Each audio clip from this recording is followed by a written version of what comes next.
Squirrel. Hey, y'all. Hey, Spencer. We're swapped around again. Huh? We're swapped around again. Yeah, but I know you do it on purpose.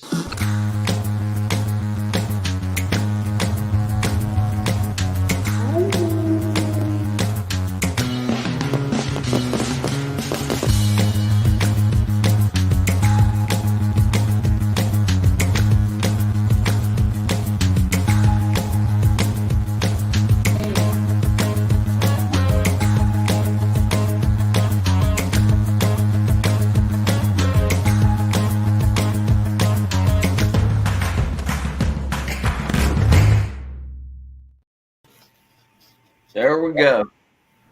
And we're all out here. Hello. Hello, everybody. Howdy. Thank you for joining us. Robert Squirrels hit the nail on the head. Do what? Robert hit the nail on the head, so they're too busy in the back chatting to come on. That's it.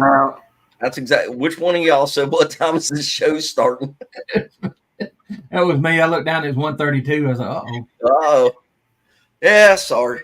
We were in the back. We were in the back cutting up. It's called fashionably late. It's Joe's fault. It's Joe's fault. No doubt. Hey, Joe, I got to throw something out right quick, man. I know these people's probably gonna be hating on me because here lately, like in the live chat, the stuff that I'm not on, if I'll try to blanket, hey everybody, because man, everybody bombards me, and I'm missing everybody, and I try to catch everybody, and I go to feeling bad. I'm like, golly, somebody gonna be mad at me. So you're just blanket covering it right now. Hey everybody. I mean, hey everybody, because look, man, hey everybody, and it's overwhelming. Everybody's always, hey Greg, hey Greg. It's like, golly, I always miss somebody. Can't keep up, and that shows how much these little shows are growing. Yeah, you know, you got 500 people in the chat, you can keep up with it. Now it's where it's tough. Yeah, the chat, man, you got to be a speed reader to keep up in chat. Well, some of y'all keep an eye. Where did Joe and Pat go? Some of y'all keep an eye on the chat while we're doing this, because normally Squirrel will be in here, but she is off today mushroom hunting, I believe.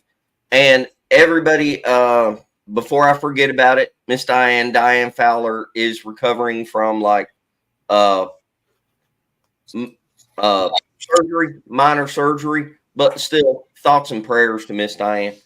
So anyway, hey, Joe, Pat, turn your camera down just a little bit because the name thing is covering your face. Well, that'll work. There you go. There we go. Here, And, so I'm gonna fix it. we're gonna have several people on to talk about the meet and greet at the Hollins Hunter Camp. Mark Green will be on here directly. Okay. You know, speaking of which, I'm missing Superfly, and I'm not seeing where he responded to me, so I know he got the link. But anyway, so all of y'all were there. I was not there, but now you've been there before, haven't you, Joe and Pat? Haven't you been to Hollins before? Third time. Third time? What do you think about the place? Like, just overall, tell us what it's like. It's different. It feels dark there, actually. It's an odd feeling, kind of like LBL felt. It has that feeling to it. There is a lot of quartz there. I don't know if it's from that. Just a whole vibe around there. You usually have, every time we've been there, we have something go on. We necessarily what we had this time, but it's usually something going on. It's a highly boogery place, put it that way. It's got its own little vibe about it. There's something going on there. I don't know what it is. And the place does have a history, but we'll wait for Mark to jump on here and go into all that. Now, Roger, it was your first time there, right? Yes. Yes. Had you ever been there before, Greg? No, I hadn't. I'd never been there. That's the first time I'd ever been in that campground, or even in Talladega, a national forest. You know, I've been through Talladega a bunch of times, but never in the forest. I mean, it's 2-hour drive for me, so it ain't that far. But I just never been there. Well, what did you two think about it, Roger? What was your impressions of it? It was a pretty drive. We didn't go interstate down and took our time on purpose. It was fine. When I turned in, I didn't know the history, and I'll let Mark get in that. I had no idea. Michael X filled me in on it as soon as my feet hit the ground. But when we pulled in where that sign is, I told Heather, I said, for the record, I just got a weird feeling in my stomach from all the way up. Kind of a jittery type feeling. I said about 3 minutes, but yeah, it was just it's out in the middle of nowhere, and you know there's nothing around. You're away from civilization. I don't know how they were getting signal out. I couldn't get my phone. You know, I couldn't text or call or anything. No, I couldn't. Roger, mine was like a boat anchor. I mean, I left mine in the truck the whole time. I had 0, which now I've got, as I call it, at and T. And, you know, AT&T was horrible. There was no service. Verizon was horrible too. Is that noise? Cicadas? Oh Lord, that's cicadas. There is. Wow. Rebecca's trying to do some stuff in the house. That's why I come outside. So either way I go, I got noise. Mark, you lucky she ain't on here right now. We none of us had much reception. One bar most of the time. Now, Mark and them being local and all that, they had the best of the bunch, I think. Well, we brought the router too from the house. Right. That's one reason we was able to do a live good. That's why I cranked up that little inverter generator and plugged the router in, and so it pulled a better signal in to be able to do the. But we could have done a live. In fact, Rebecca done her live Friday night just for her phone without the router. So we had enough service. There is a cell tower right there on top of the mountain. And I imagine T-Mobile, who we use, I imagine they're using that tower. So that's probably why we had good service there. Mm-hmm. Well, y'all, since we all just got back from LBL, just whatever, a month ago, we were there. We had some stuff happen while we were there. Then you went to Hollins. Now, I've been saying on here for a year and a half that Alabama is one of the most boogery places I've ever seen in my life. The whole dang state is eat up with them. But between LBL and Hollins Hunter Camp, which one do you think was there any difference? Were they both equally creepy, spooky, boogery, or what? LBL, Talladega's every bit. We was just in one little faction of it, right? But where we all over in LBL, it's just a whole lot there. It's a whole lot in Talladega, but we was just in. How small is Hollins as far as that goes, Mark? What, the management area? Yeah, it ain't very big on that end down there, is it? Yeah, it's 29,000 acres on Hollins management area. Now, the whole Talladega National Forest is almost 500,000. But we didn't go anywhere but No. You was right there at the very end of it. So they got things down there that they don't have in LBL, and they got things in LBL they don't have down there more than likely. Mark, since you just got on here and we started talking, we were going to say, why don't you tell everybody a little bit about Hollins, a little bit about the history of it and everything, so everybody knows what we're talking about. okay, yeah. Of course, it's in a management area. It's part of the Talladega National Forest system. There's 2 big management areas in the Talladega National Forest. Well, actually 3, excuse me, counting the western side. Hollins is just a little community. That's where the management area gets its name from. It's actually part of it's in Talladega County, part of it's in Clay County, and also the Coosa County we wasn't 4 miles from Coosa County too. It's been a management area for, I know, at least the 60s. Used to be very hunted very hard. I remember seeing traffic backed up for several miles at the check-in station. It's not like that now. Greg probably remembers the same thing with Black Warrior management area. Some of them, they used to be so busy. People wouldn't hunt the management area. A lot of us, I wouldn't back in unless it was a small game hunt. But it's just a primitive camp that they set up for hunters, just like most management areas have.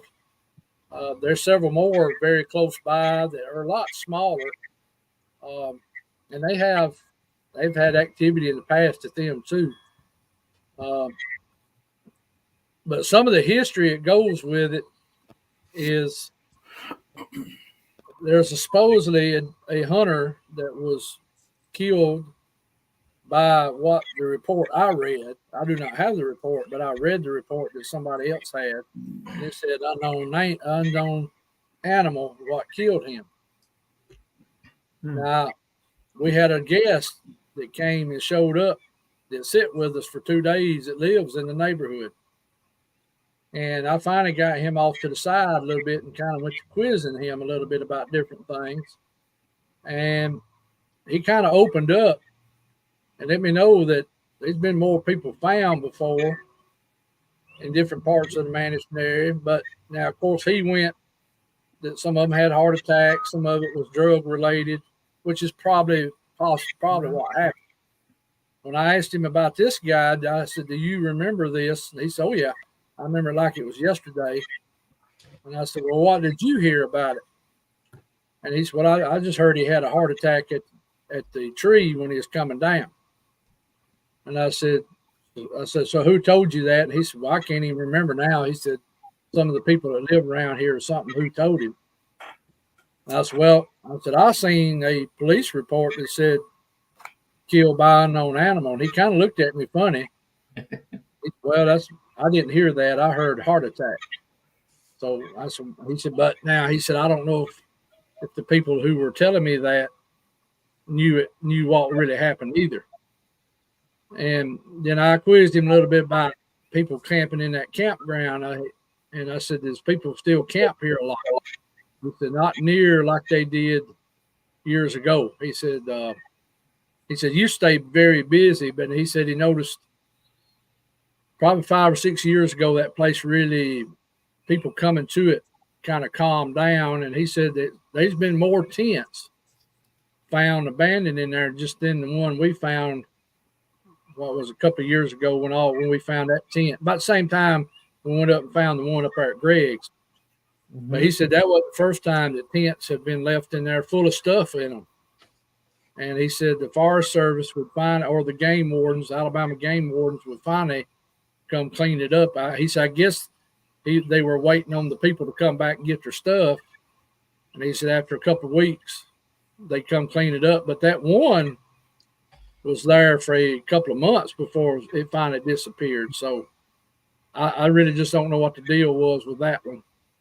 But, we did find people's identification, clothes, makeup, camping stove, water, a cooler still full of food. And what was all strange about it was the zipper was tore out of the tent. It's like something ripped that. Now, I'm not saying something done that. That could have been a person that done that. But that was just very strange to that. But now, as far as activity, that place is always known to have something there. People's got vocals. People have seen stuff there. Heard wood knocks in that area. And 3 miles from there is where Mr. Tal Banco used to go all the time on private property that had boogers on it. And that creek that leaves that campground heads that direction. So there's some 3 miles ain't nothing through the woods on a creek, No. You got to draw coincidence or lines between parallels between some of the stuff there, some of the stuff that's happened at LBL, some of the stuff that's happened at Greg's property. I mean, like I know. I mean, I can't. Obviously, I can't drag one out and prove it, but I know that there are boogers at LBL. I know that there are boogers at Greg's place. I know there are boogers down there at Creepy Mountain in your house and all that stuff. Hollins is only whatever a few miles away, but I tell you, man, the thing about finding the abandoned campsites, like over there at Greg's, that wasn't. What did we say that was? About $500 worth of stuff left there. It was at least that. I mean, it's just people don't normally do that. Maybe every once in a while, but whenever you start seeing it pop up all the time, just these abandoned campsites, I can't help but think that it's got something to do with, you know, Bigfoot, Dogman, Supernatural, something like that. Run them out of there. Well, I mean, like Eric Greg's, what we found, me and him and Jonathan that day. I mean, that's brand new tents, man, and yeah. And then there at Hollins, that was pretty much a new tent with all brand new camping equipment, and then plus their personal belongings, and even left their identification. So, I mean, that's just weird, you know. Odd. And I went back and looked around during that time period for missing people in our area, and I just couldn't find nothing. I mean, I kept going back. I went back a long way, and I mean, there's nobody reported missing in that area. You know, Hey, what's up? Can you hear us? Yeah, I hear you good. Okay. All right. What were you saying, Mark? So I don't know what to take of it, you know, and that ain't the only tents I've heard about being found up and down the big national parks. I've heard of them up at Chee-Haw, up at Chocolaca. So, I mean, and Greg's probably heard of more around Bankhead too. So. Well, the thing about it too, I mean, not the fact of we're not tying it into somebody got come up missing. Somebody's backfeeding. Yeah, y'all got to hey, Superfly, while you're on with us, you gotta have the other stuff, you gotta have the other stuff cut off. Yeah, I don't have it on. Oh, okay. Yeah, I don't have the channel on or nothing like that. Oh, okay.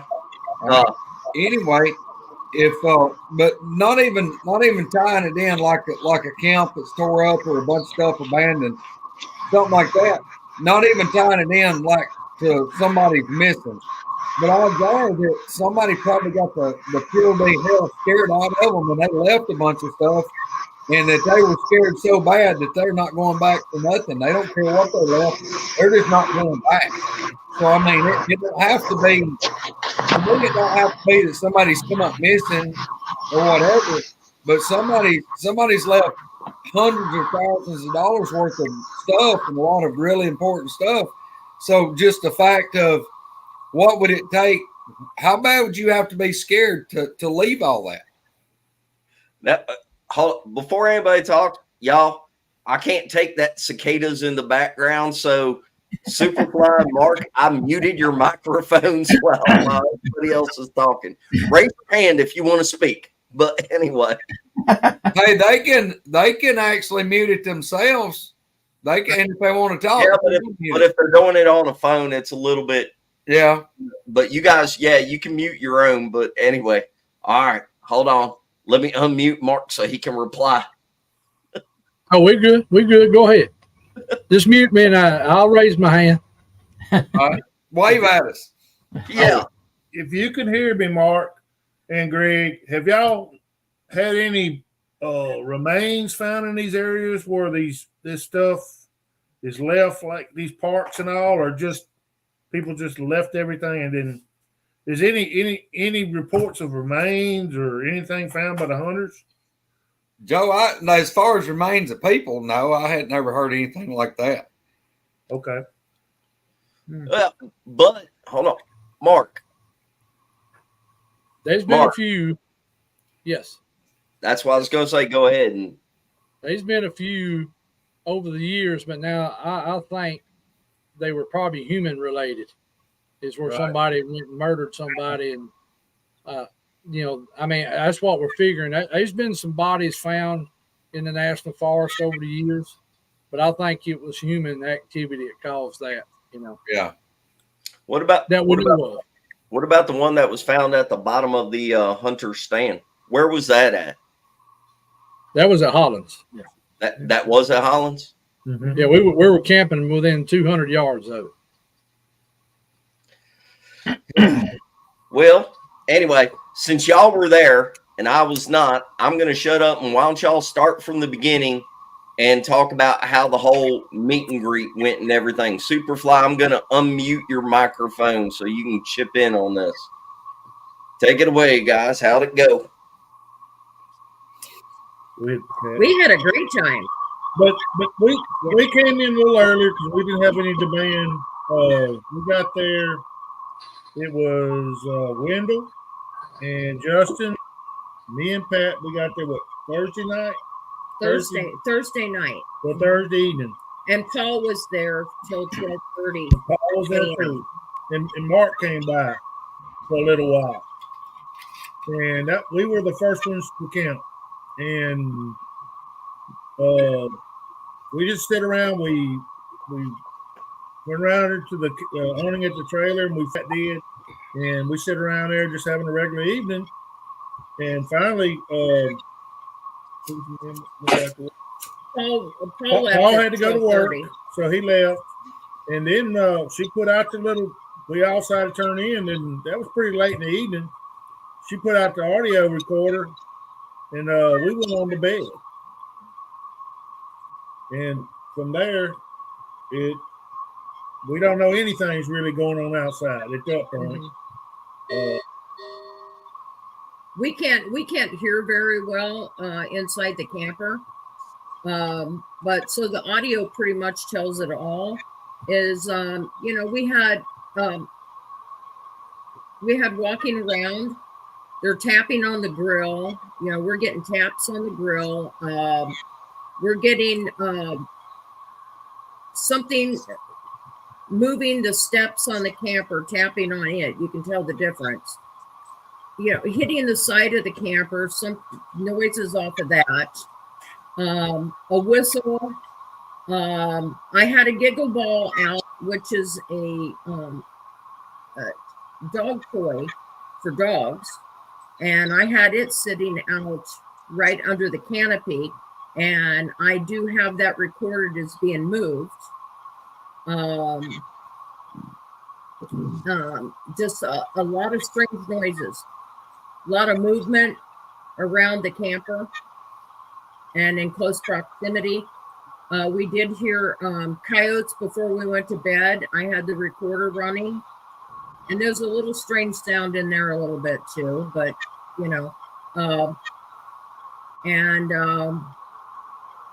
like I said, and on the last night, Joe and I stayed Sunday night by ourselves, and it was relatively quiet the entire night on the audio.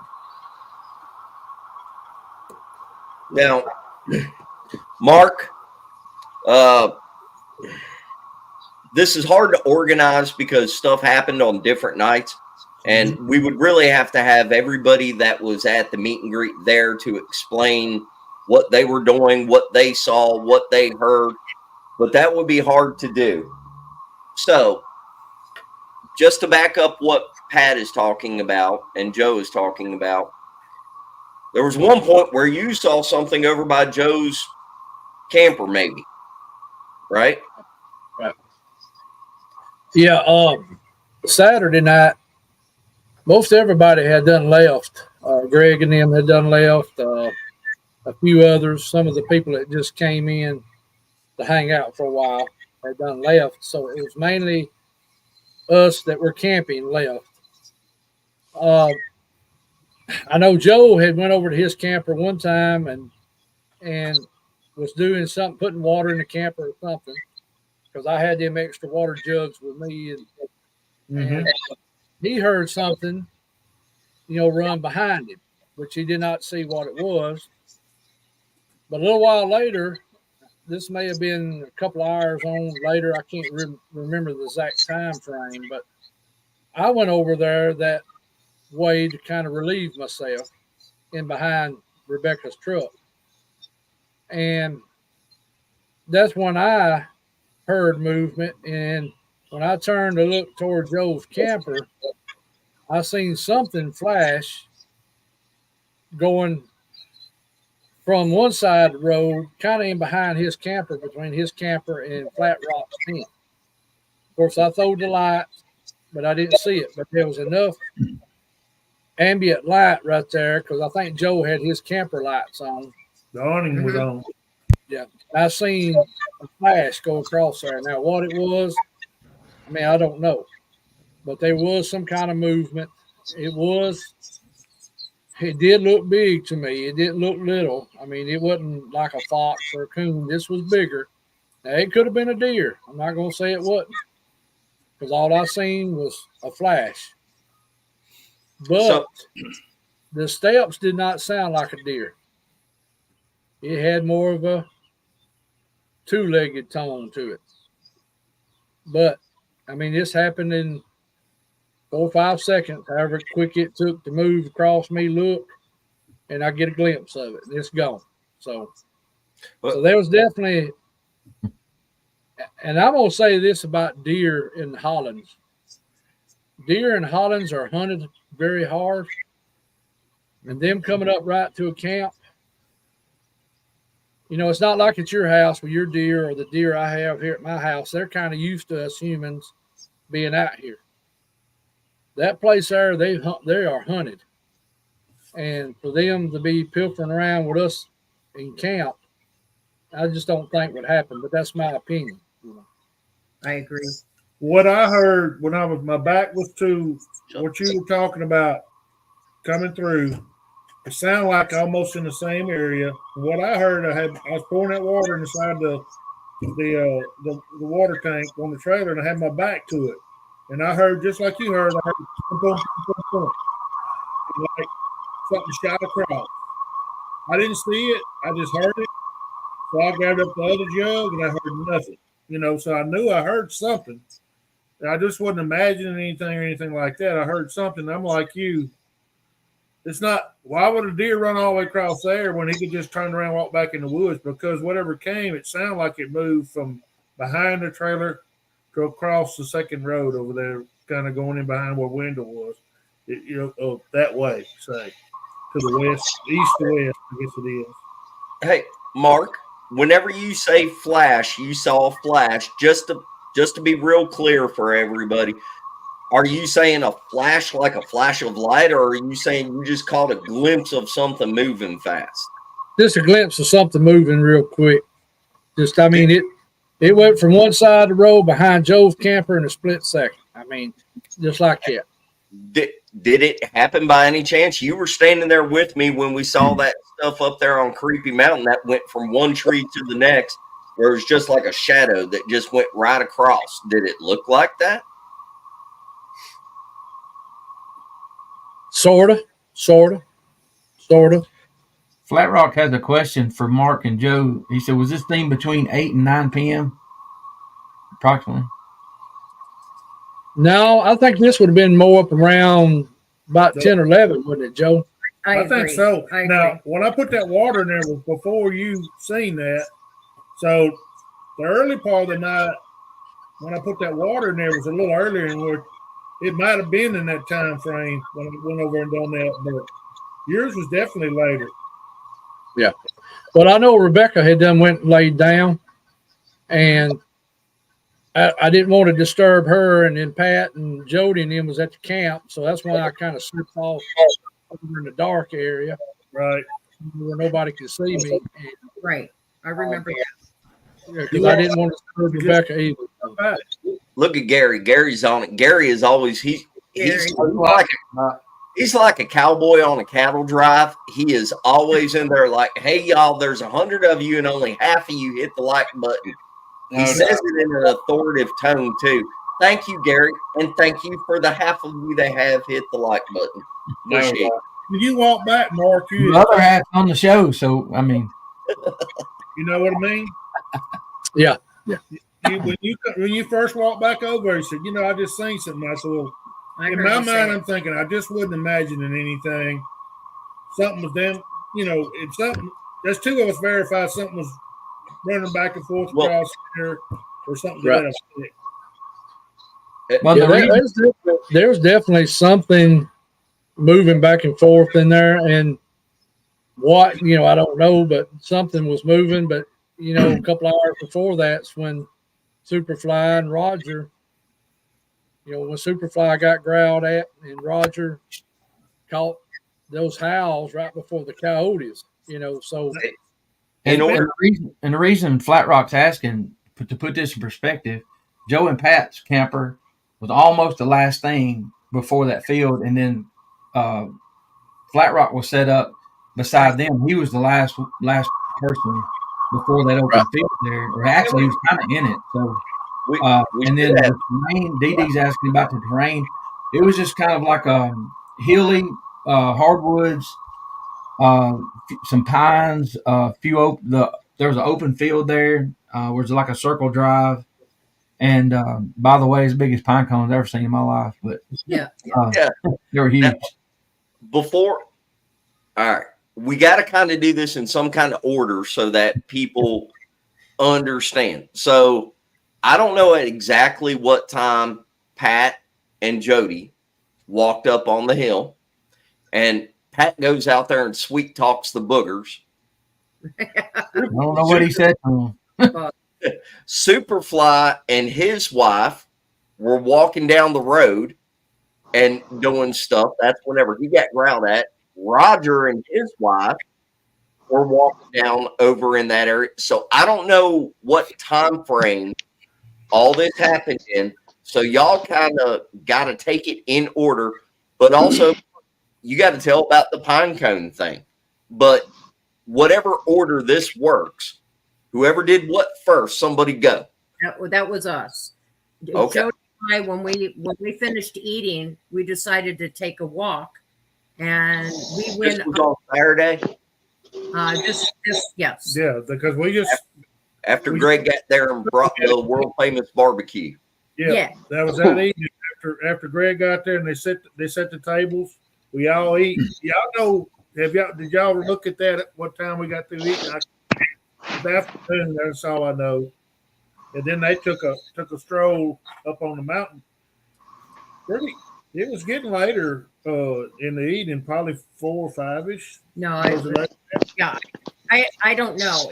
I know it was when we came back down off of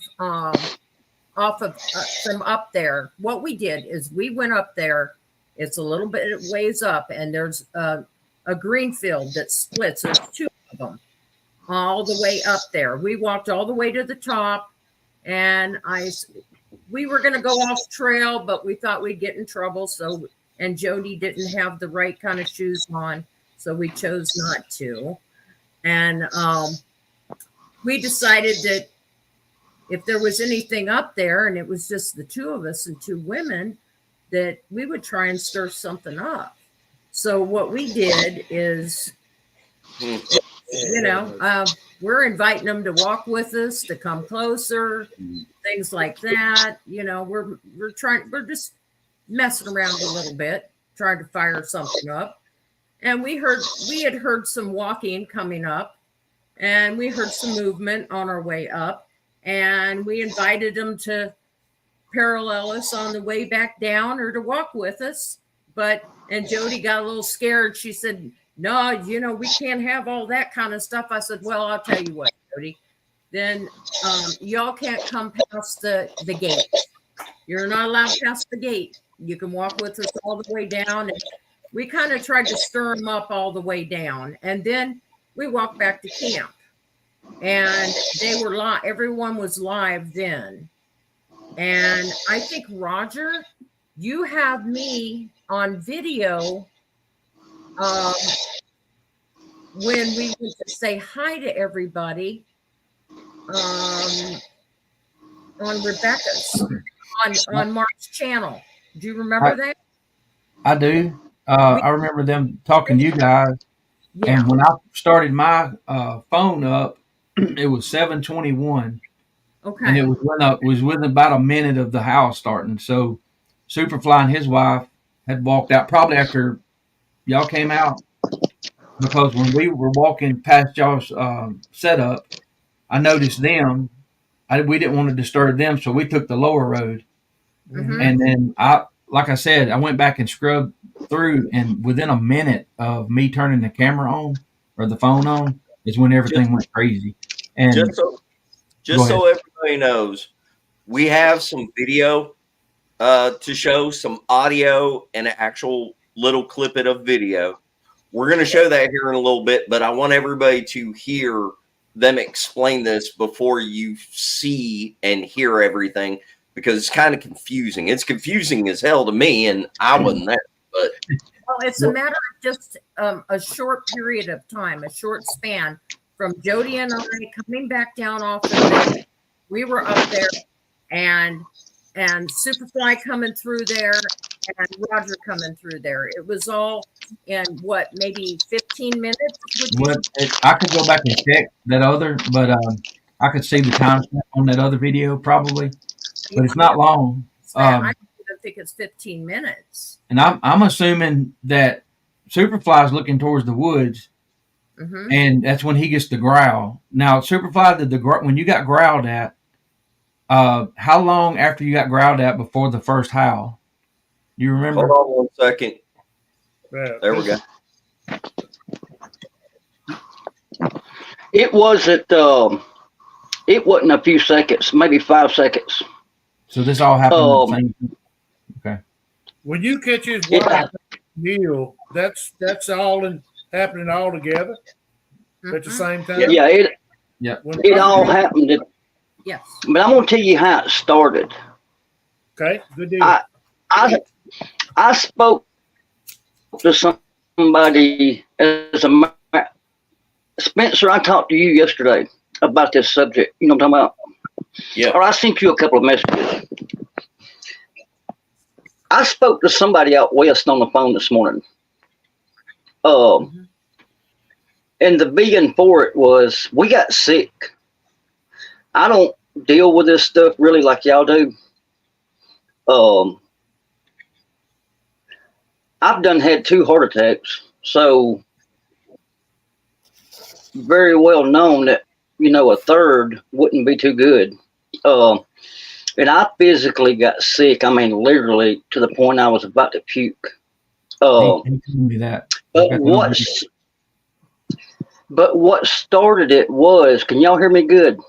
Oh yeah. We hear you. I had been speaking to Flat Rock out in the woods, and he was telling me the story about the hunter and first one thing and another. I didn't know that had happened down there, or I wouldn't have went. Because we've been having some serious problems here at the house. But I was walking along through there, and I never saw, I don't know if it was visual. I've learned since Monday there's some things that can happen that would floor y'all.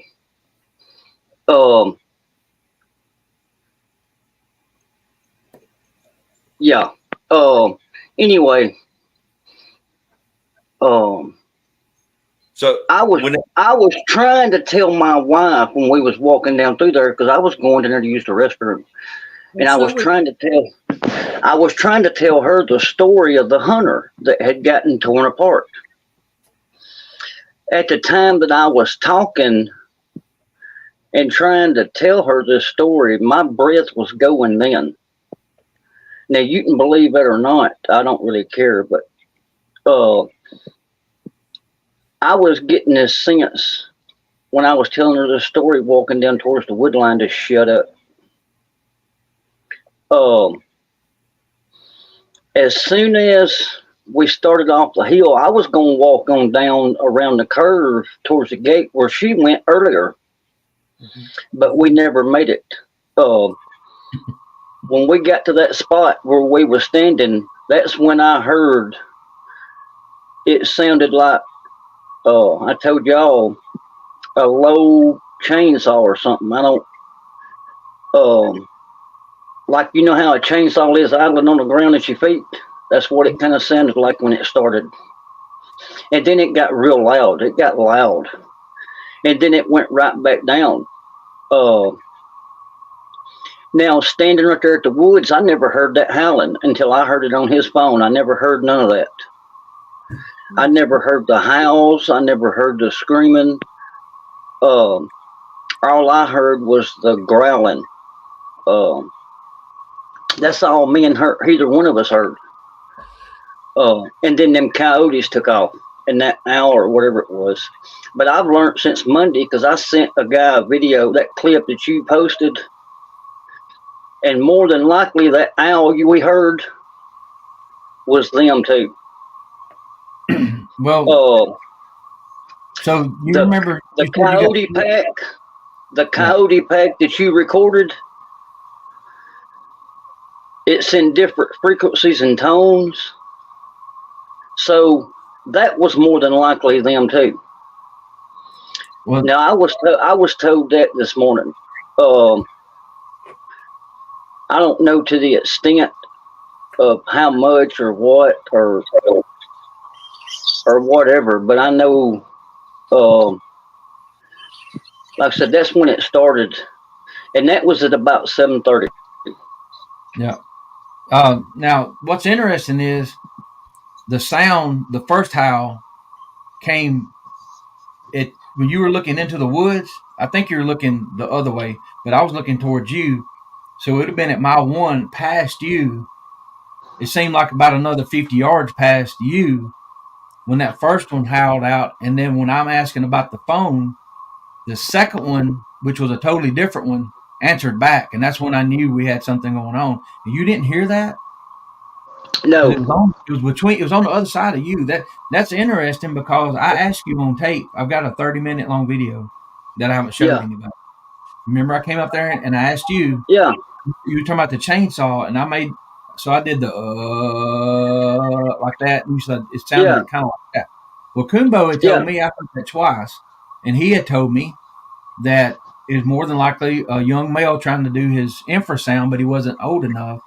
And what's interesting is you said on the tape that you got sick, your chest was hurting, you were sick feeling, you were standing right there, and I said, well, where did it come from? And he pointed like 10 feet away into the woods. He did right there. I'm like, okay, so then that's another thing.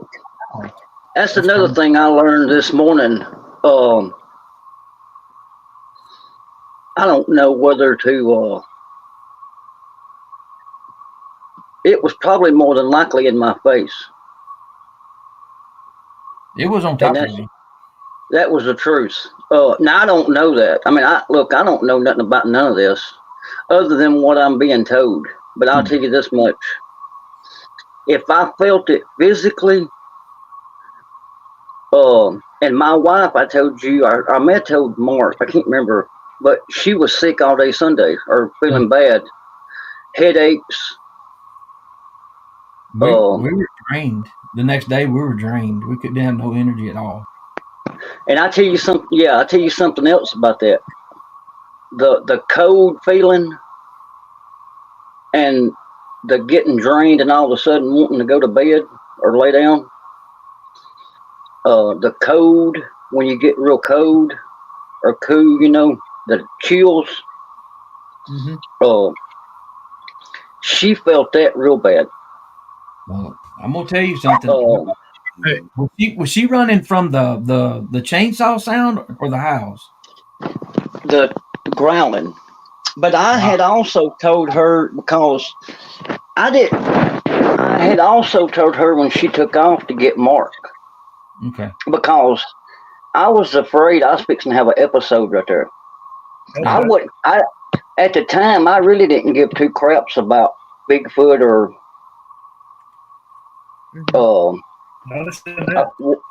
what I was worried about was my chest pains, really.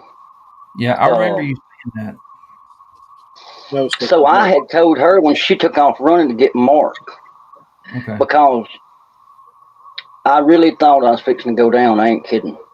Well, go ahead. In order, so that's what that was. In order to let everybody this is a complex story to put together from like a lot of different angles. Okay, Mark, I'm sorry, brother. I'm gonna mute you again. Those dang cicadas.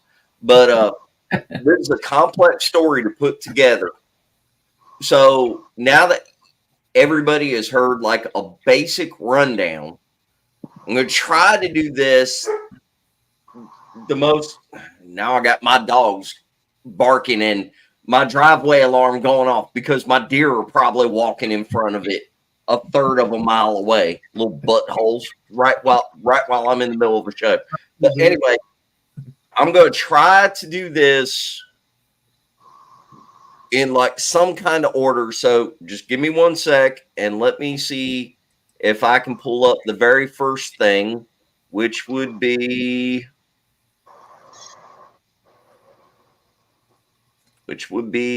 Rogers, if this is it. And I hope this is. Hold on 1 sec. Okay, so this is the video. This is a clip.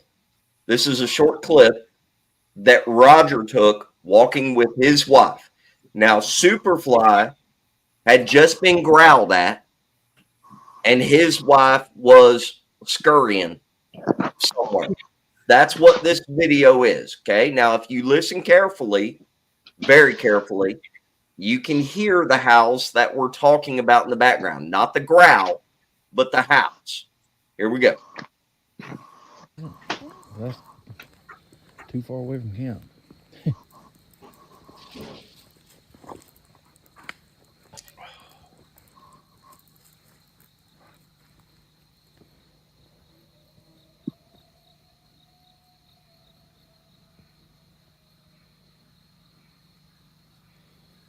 Is that on his phone? Come here. No. Oh my God. Get up here. Get up here now.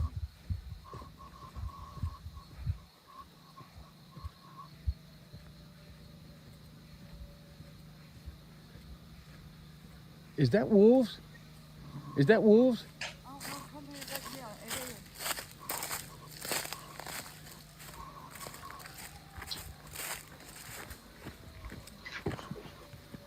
He's right down there by my feathers. Okay. Now I'm going to remove that. Hold on 1 second. Give me a minute because it takes a little bit to do this. I ain't got Misty here. Okay, Roger, before you say anything, now I'm going to play you the audio that was ripped from that video, the video that we just saw. I'm going to play the audio from it that has been enhanced so you can hear it a little bit better, okay? Is Mark waving at me? Yeah. No. What are you waving at, Mark Green? You almost made me. What are you waving at? He's going to have to go. What? Sign language. All right. Hold on. Hold on.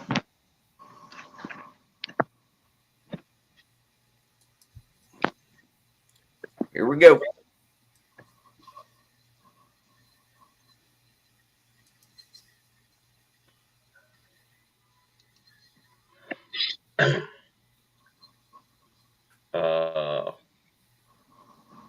This is an audio clip that was ripped from a video that Roger Williams sent. I believe it was taken at the Hollins Hunter Camp in Alabama yesterday afternoon, I think Saturday, April 27th. Anyway, I'm going to let it play and then I'm going to show you. This looks like, to me, it looks like 3 booger howls replying to each other, and the coyotes get kicked up in between, but I'm going to let it play. I've amplified, see these dark areas right there? I've amplified those because that's the howls. Playing it from the beginning. That's too far away from camp.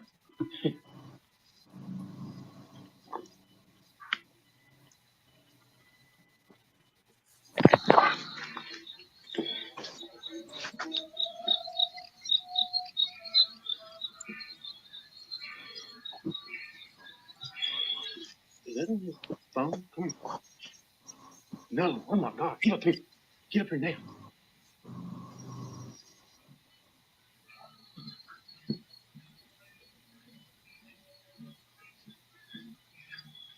Is that wolves? Is that wolves?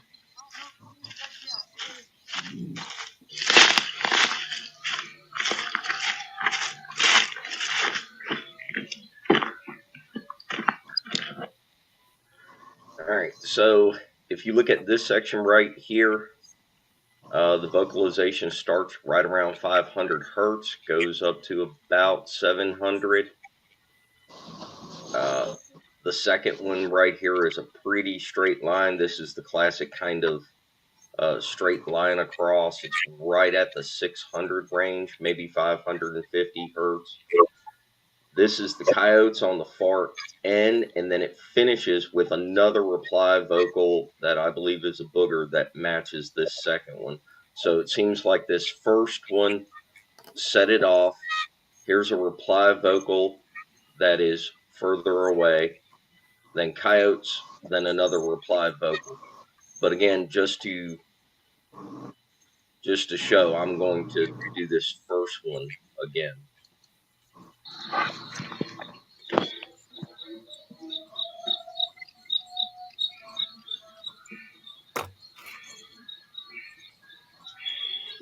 Is that on his phone? Come here. Then the second one.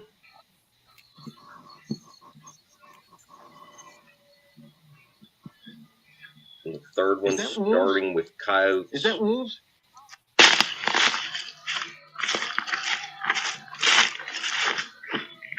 And then another booger vocal. It's pretty impressive to me. Okay.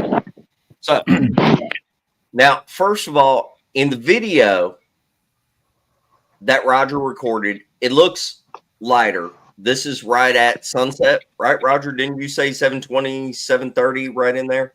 We started at I turned it on at 7:21, and this was within a minute. So 7:22, 7:23 ish. So yeah, it was darker than it looked. I've got a new phone, and for some reason it does really good. It lightens it up. But and that's one reason you hear me say, "Is that wolves?" Because I was wanting to announce to Superfly's wife that hey, we're about to pop out of this thicket here, and I didn't want to scare her, you know. So and she said something about help, and I didn't understand what she was saying. But y'all, that first howl, the reason I was questioning Superfly, that thing was so loud. Y'all know the difference when you hear something on a recorder and on the phone. Recordings suck. It was so loud, y'all, that all this goes through your head. I'm expecting to turn. I didn't know who they were. I'm expecting to turn and see a big concert speaker and them blasting calls. But he has this phone in his hand, and I'm questioning already because it was so daggum loud. I knew it couldn't have been on a phone. But what happened when you hear me, that panic in my voice, was when the second one hit, and it was from a different direction, and it was further away. The first one was right on top of us. The second one answered back. I don't know how far away. Well, all right, Paul. You can tell. Paul. You can tell on the spectrograph that the first call is closer. It's darker. It's going to be closer. It's going to be louder. You can tell that the second one is a reply vocal. It's even got a different vocal signature. They are both within the range of what we look for possible Bigfoot vocal signatures. But it's further away, and it's a reply vocal. So the first one goes up, goes woo, and then starts its howl. The other one almost goes down at an angle, woo, and then that final one is similar to the second one. The coyotes kick off in the middle. Mark and Rebecca were live right then. Mm-hmm. You can hear them talk about the coyotes kicking off in the background. Mark, did you hear the possible booger howls that came before the coyote howls? If I remember correctly, Wendell was standing back there behind me about this time because Wendell says, he goes to point, listen. And I did get a faint hear, I faintly heard something. Then I heard the coyotes. But, I had a live going on and people talking. noise, but I did get a faint something. And then we ended the live the next few minutes, I think it was. It wasn't but a few minutes later. I think we was actually signing off about that time. I got up, and I think I was walking toward my truck, and here come, I think it was Roger, come up to me and said, "Hey, I just got something on." And I think he was telling Greg, because some of the people had went over and stood around Greg's truck, and that's kind of when some of this went on. And I walked back up there, and that's when Superfly was still standing up in the woods. And I walked up to him, and that's when he told me about the chainsaw growl. And, and that he wasn't feeling right or feeling sickly. And Roger was standing there with us and went on. And in fact, Roger, I think, videotaped all this talking going on during this time period. It's about 30 minutes. Yeah. Can I ask Superfly and Roger one thing? I went down behind y'all. Y'all was at the crest of the hill. I guess where you had that crowd. Y'all were all gathered up talking right there. That's about where you had the growl at. Y'all was on the edge of that hill. When we went back down there after y'all came up to the camp, then y'all went back. I went down there with y'all. Go ahead. We didn't go as far as Superfly was. If you look in the video, he is all the way to the corner, Right. as far as you can go, just about. So we stopped about halfway between Flat Rock's tent, I think, and maybe there. That's when you had to cross toward the gate and seen something over there, but it was a whole different thing, right? Yeah, we debunked that, and that's why. Yeah, it scared me, but it was a guy with a black jacket on. Well, So the guy with the jacket on did clarify he heard those howls too. Oh, he did? Okay. Because when I went over and asked him, was it him that you caught on video? And he said, yeah, that was me slipping up in the woods to use the restroom.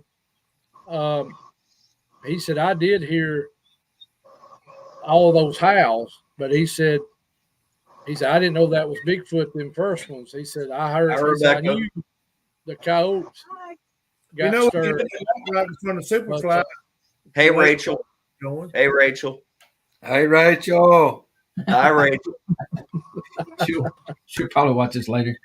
But let me interject this real quick. That way, I know Spencer's wanting to keep organization, and I know I got the bugs going crazy out here. And now I got Rebecca over here moving boxes and everything. But what is she doing?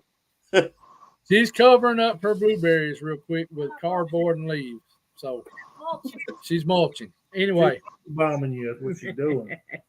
And this might help clarify. And anybody in here that was there, they can back me up on this, I think.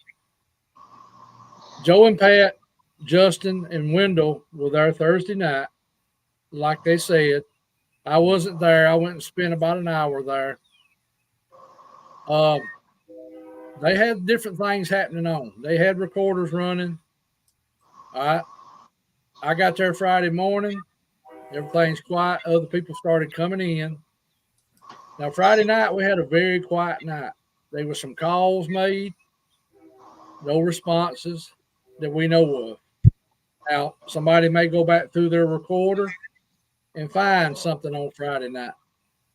And then Saturday morning, still quiet, more people started coming in, and it would seem like a lot of activity got going on that Saturday afternoon. That's when everything revved up all the way into Sunday morning. Some stuff going on. And then, of course, I think Pat and Joe stayed in the camper most of Sunday night, but did have their recorders running. Yes. So it seemed like most of the action.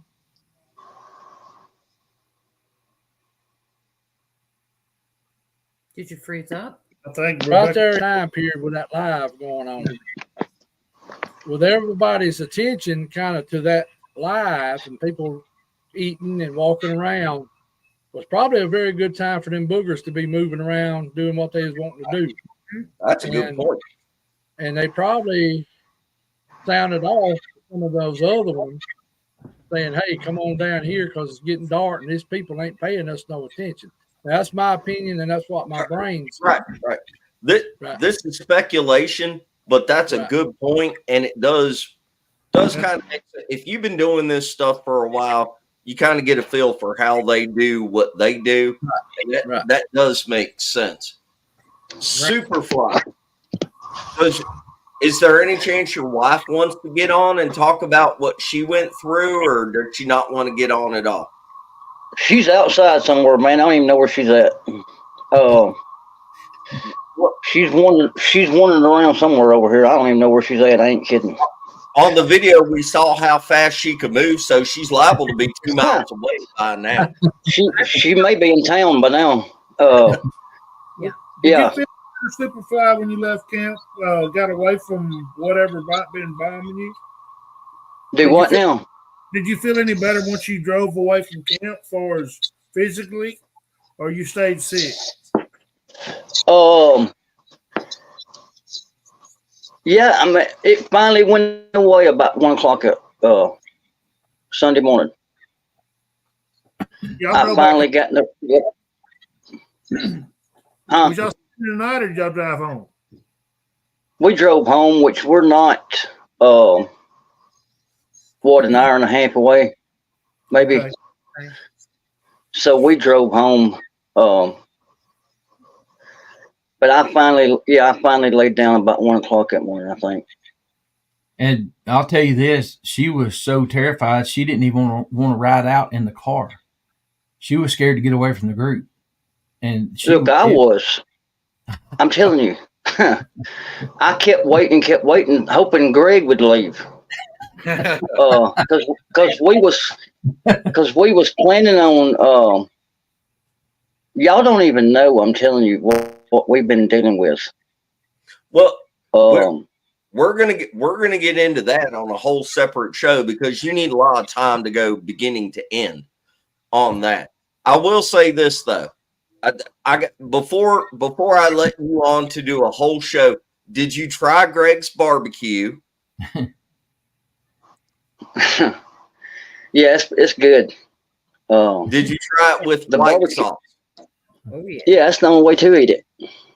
Okay, yeah, you're not coming on the show. Go ahead and get out whatever you're going to get out now, because you ain't coming on the show if you're a fan of the white sauce. Spencer hates that stuff. He don't even know. Yeah. I've had it. I've made it. I've tried it. I've tried it at a restaurant. I've tried it in the bottle. It's not barbecue sauce. Anyway, finish your thoughts. Superfly. This is your last time to say hi to everybody. White sauce fan. Yeah, exactly.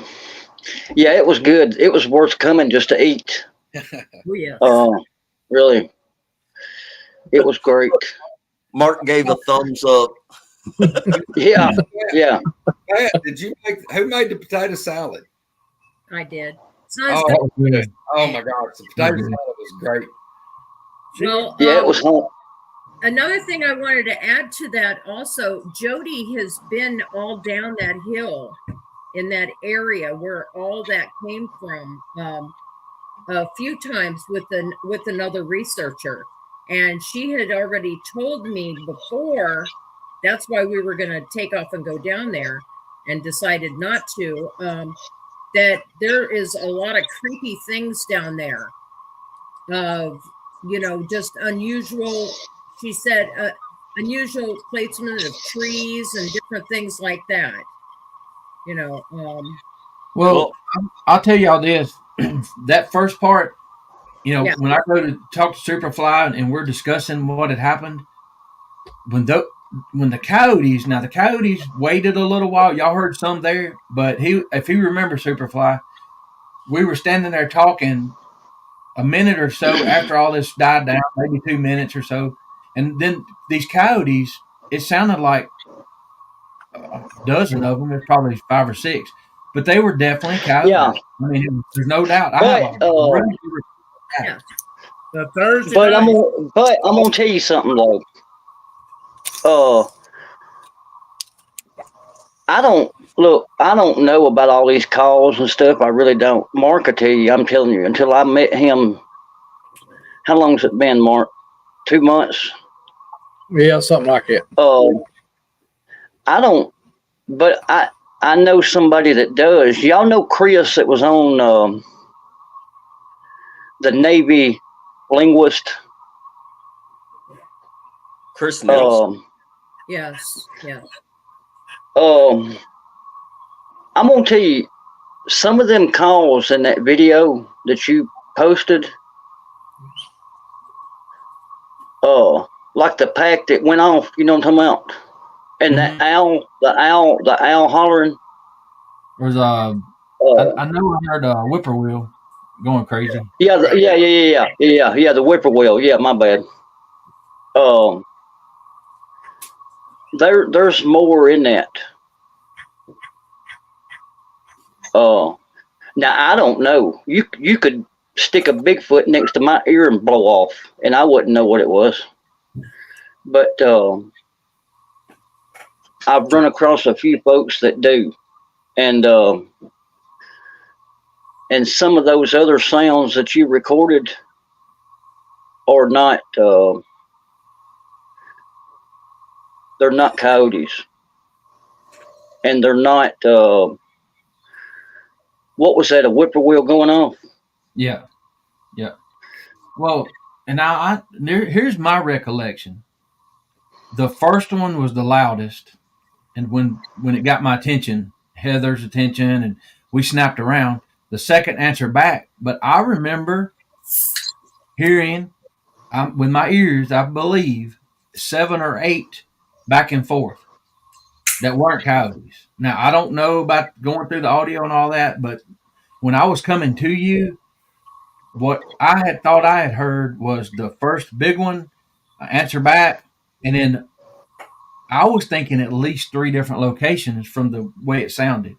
Now, when I got to you, I had kind of calmed down, but then later, the pack of coyotes. But I don't know. I mean, I just don't know. I know. I know it kicked it. The one thing I know for a fact, lay your hand on the Bible fact, is let me see how to put this. When I never saw y'all walk out there. I never saw them people. I never saw nothing. I don't know why. I don't know what the deal is about blurred vision. I don't know. I don't understand none of this. You hear me? Yeah. And I'm really not kidding. I don't know how they can be right here in your face and you not see them. I don't know how something can be blowing on the back of your neck and you not see it. I don't know how I didn't even know y'all was even anywhere in the vicinity of us when you and my wife walked back up behind me. I didn't even know anybody had walked up behind me. I mean, I don't know. I can't explain it. But when I was telling her the story about the hunter getting mutilated, that set it off. Well, I will say this: if there was 4 people involved in this, it's me, my wife, you, and your wife. 3 of us reacted swiftly, and you were locked to the ground. You did not. Yeah. I couldn't. I'm telling you. You were focused, and you weren't moving. You only started moving when I came up behind you and started talking to you, and then. But all 3 of us reacted quickly, and I do remember you being still, and you were focused into the woods. I mean, you didn't. It's almost like tunnel vision, kind of, sort of. I'm not going to say, but I did find that odd. And then another thing, when you said that you didn't hear the howls, they know by how loud that is on this stupid phone, how loud it had to be in person. And it came from the other. You were between me and the howl, and I don't know how you didn't hear it. I don't know if you were. Sometimes when you get scared or terrified, you get in tunnel vision and your hearing goes too. I don't know, but I thought that was odd. That's what I was going to say. You hear some people.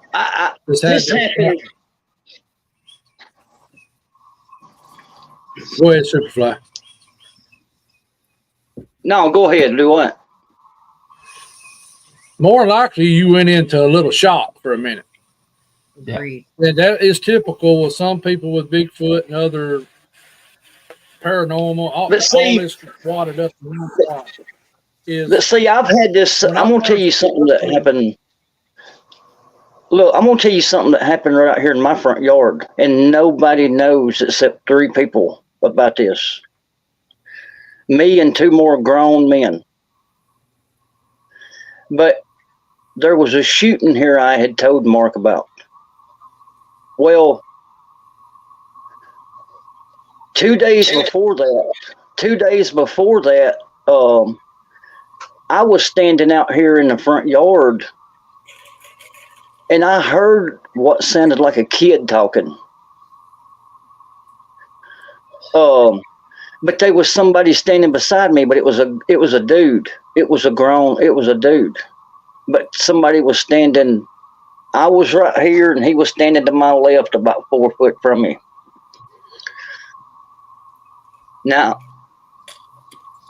I'm telling y'all, this was witnessed. It sounded like a little kid, but there was something black standing between me and the garbage can, about 2 foot from my face. 4 more, 2 people out the window, out of a window, seen this in a house next to us, and the guy standing beside me saw it. But it was standing dead in my face, and I never saw it. I didn't know nothing was there. I heard the little kid, but the guy standing next to me didn't hear the kid. I did. But all 3 of the other people said whatever it was standing in my face was about 6 foot. I'm short, and it was a 8 inches a foot taller than I am. Whatever it was, I don't know what it was. I don't have a clue, but down there at that Hollins camp thing, that's exactly what it felt like when I was standing there tranced. Because like the same thing that happened in this yard, I couldn't talk then. I couldn't say a word. I couldn't answer back. I couldn't nothing. And the same thing happened down there at that Hollins hunting camp when that growl happened or whatever it was. So I don't know. Are you saying that you locked down or that something shut you down? Something shut me down. Yeah. I mean, because I'm telling you, when I was telling her as we was walking down through there, now this is at the hunting camp. When I was walking down through there, you can ask. I'll get her on there the next time somehow, and she'll tell you I was having trouble getting words out when that started happening. I was trying to tell her, but I couldn't talk.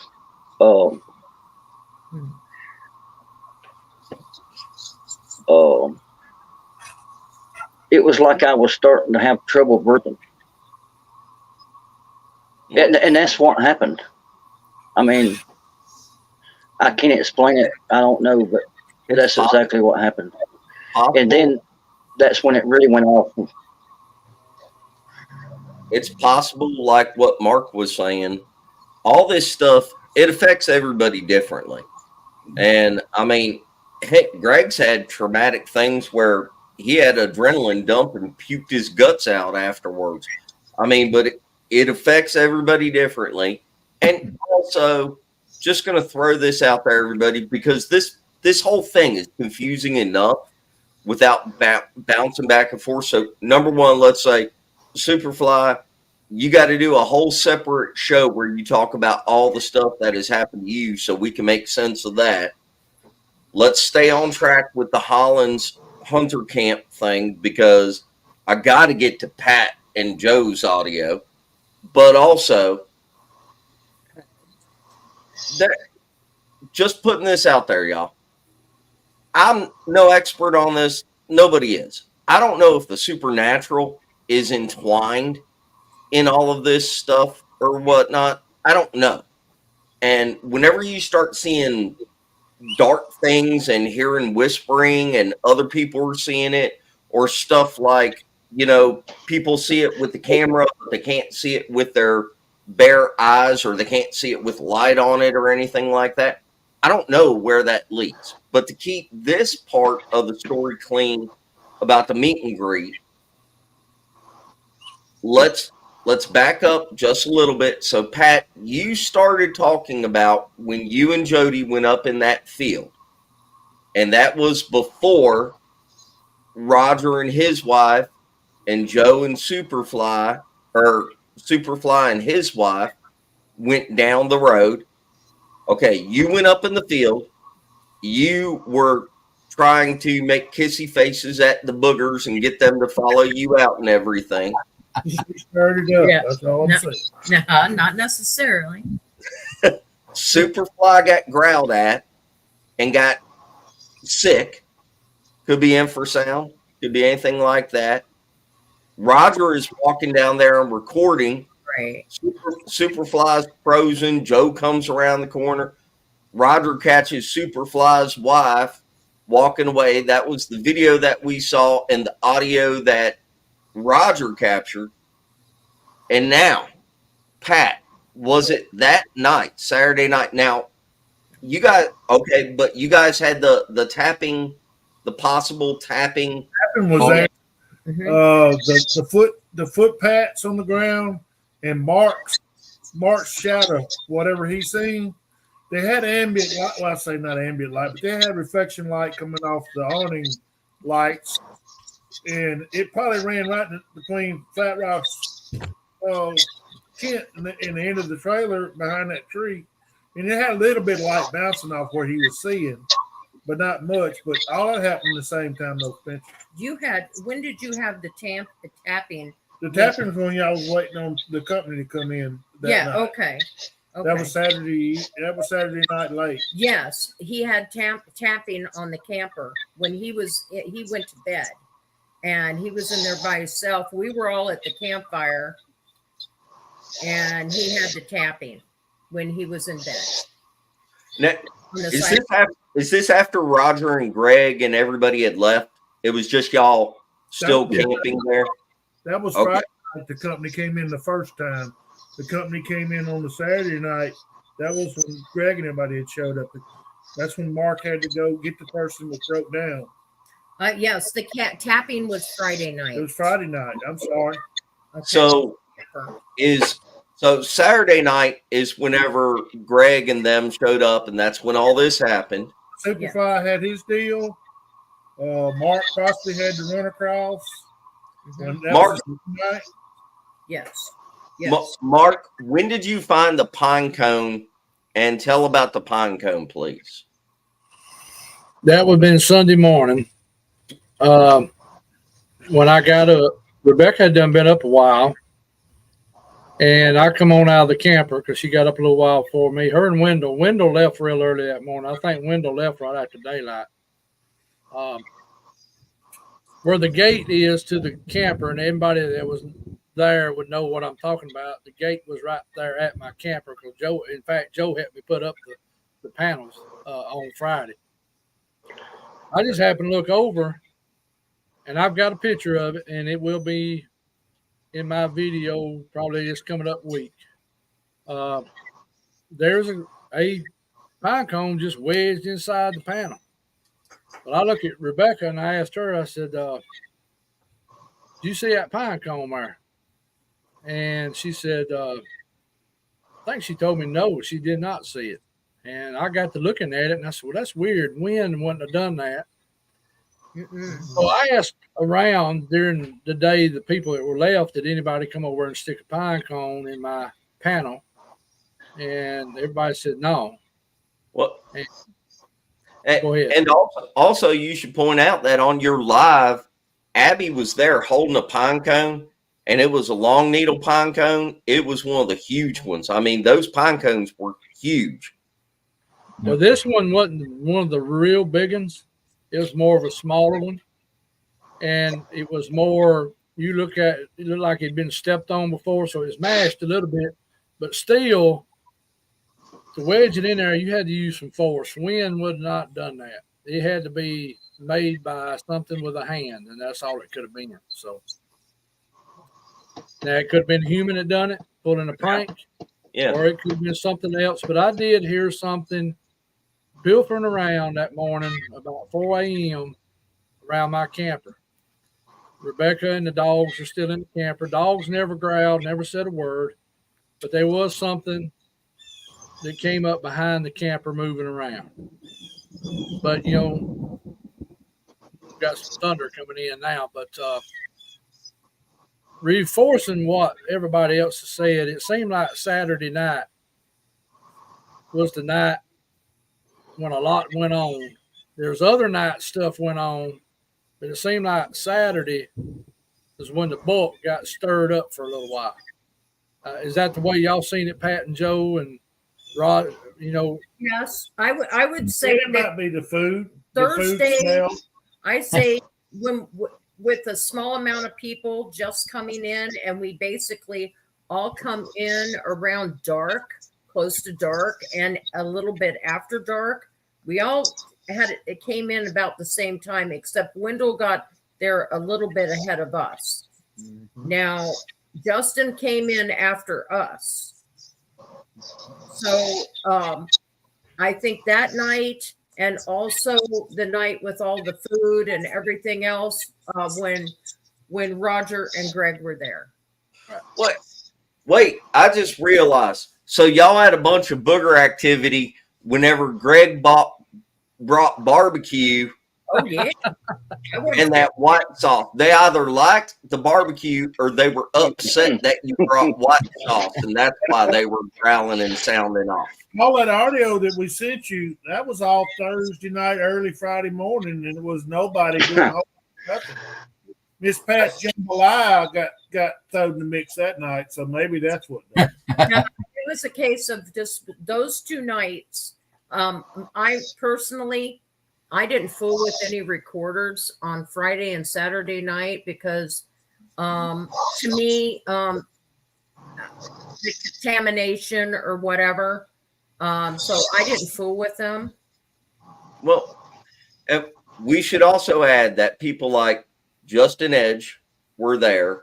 Was Patrick there? Was Noble there? No. No. Oh, okay. Well, I saw him comment a couple times, but Flat Rock was there. Michael X. Michael X. Wendell was there. We maybe if we do like a follow-up show, we'll get them on and get their versions because they might have heard different things being at different locations at the same time. Steven? Oh, I take this back. I can't. I'm going to go ahead and speak for them because we're live here. Wendell did have. He heard 2 screams or whatever. He did tell me that they sounded more like Roger's. What was captured on his recorder. Stephen, that was on Saturday night, I believe. Yeah, late Sunday morning, I think. Yeah. Okay. Sunday morning. Early Sunday morning, and Stephen as well. He went out and did a call and got a call back. And I believe that was on Saturday night, Sunday morning as well, Mark. But yes, because Jody said she heard something when she had the window open because she slept next to the window, hoping that she'd get poked. And she was hollering at me into the bedroom. Okay, that was it. Let me interject something here real quick about that place. That way everybody can kind of maybe understand. That place is full of quartz. It's everywhere in there. Number 2, every time we've had a outing down there, something took place. Either we got vocals, we got tree knocks, we even think we had one walk through camp on us one night about 5 a.m. in the morning. Mm-hmm. Every time, a lot of people's had battery drains on cameras, on recorders. I mean, on recorders shutting off. I mean, this place has a vibe to it. There's no doubt about it. Definitely. Saying what Pat said about Jody saying the place is creepy. Yes, it is. You can go down there by yourself at night, just you, one or two people, and boy, it gets, you know, real heavy on you. Yes. So the place definitely has boogers, and it probably has some paranormal locked in there with it. That's the thing. Some of that paranormal could be coming from stuff that's went on there over the years, or because it is high quartz area, there's a lot of energy there. There's vibrations felt there all the time. It feels like a little earthquake, but it ain't an earthquake. Huh. There's flashes of lights happen there, just like they do up on Creepy Mountain. There's just like a camera going off. There's orbs been there. I mean, it's the whole little wad is wadded into that whole place there. I mean, they're just going around picking up rock quartz, just like handing them out. Like, here you go, just all on top of the ground. And Yeah, well, Yes. I They're got in laying trouble everywhere. over that, by the way, Roger. Hey, yeah, hey, I still think it's something to do with. I mean, we didn't realize it, but just a couple of miles, if that, down the road is where one of the grandmother's buried. She's got a bunch of relatives down there, and her grandmother's actually buried just a couple of miles from where we was at. Wow. Another thing we didn't look at is ley lines, and I hadn't thought to look at that at that location. But it was a factor they never thought to look at. Well, let me tell you this: Sylacauga is on the 33rd parallel. It comes 33rd. right slap through the middle of here. All right. I would say it was our most active trip as a whole that we made down there so far. I don't know about anybody else's. The place has a sense of urgency. Well, let's, if it's okay with you, do you want to play the audio that you captured? You went and play it, Spencer. Your That's call. wonderful what you did with it. That's what Okay, well, all right, guys. Now, I'm going to tell you, I've been doing the audio stuff for years. Me personally, I've never heard a vocalization like this that was captured, except for a couple of the more notable ones that are out there in the Bigfoot world. I'm not saying that this is a booger. To be perfectly honest, it's really hard. The vocal range of this thing, a human being can do this. Before I play it, I'm going to let Pat explain how she caught it and what time it was and everything. But I want you to keep an open mind and just understand this. I'm not saying it's a booger. Pat and Joe definitely are not saying that it's a booger. This is a really impressive audio capture, in my opinion. And this is impressive. But before I play it, I want Pat and Joe to describe when and how they caught this. Go ahead, pretty please. This was on Thursday, Friday morning. There was only a few people in camp. It was roughly this particular audio that he's going to play. It was around 5:15 a.m. when we got that recording. There is others. We have several. Spencer don't have them all, but we have several. And a lot of them is so far in the background, it's so distant. You can't hardly pick them up unless you had the right kind of gear to even. Right. Once you transferred, I don't even know if you could hear it. Right. Unless it was done right. I mean, if you had a parabolic dish and it was pointed right in that direction, but for a regular capture on a recorder, this is. I'm not. Y'all decide. Y'all decide. She put that recorder in our folding chair underneath the awning at the trailer in the cup holder. That's where it all derives from. Not in the woods that particular time. Not Correct. in it probably wasn't in no drop container or nothing. It was probably just sitting in the cup holder. And that's the way it go. I mean, that's the way we picked it up. Go ahead and play it, Spencer, whenever you want to. This is This is amplified just a little bit. It really didn't need to. But I'm going to play this for you. This is one clip that they have. They have more than this, but this is one. Here we go. Make of it what you will.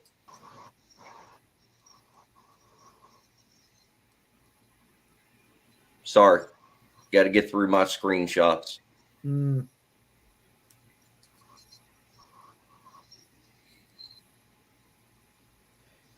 Pat Harrison Howes from Hollins Hunter Camp. Well, one of them anyway. It's already been had some noise reduction for the background noise and the volume enhanced.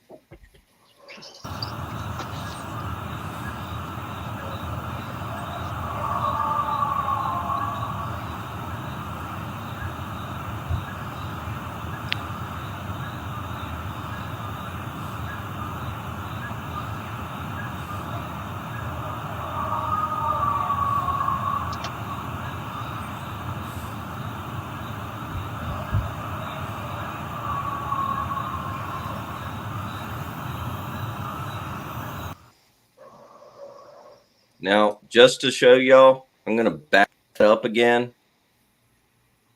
Had some noise reduction for the background noise and the volume enhanced.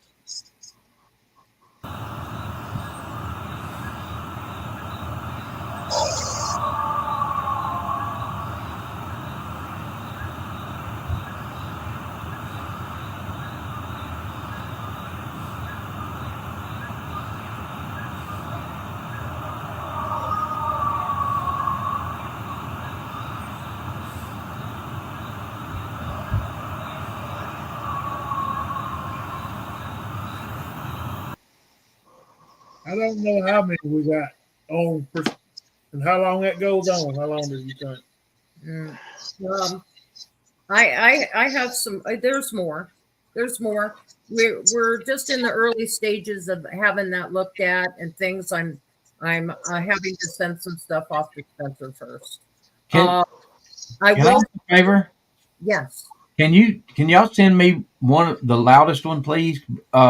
Have you ever heard me tell the story about 4 of us being in the field and something screamed at us? That's as close as I've ever heard as being the same. Me too.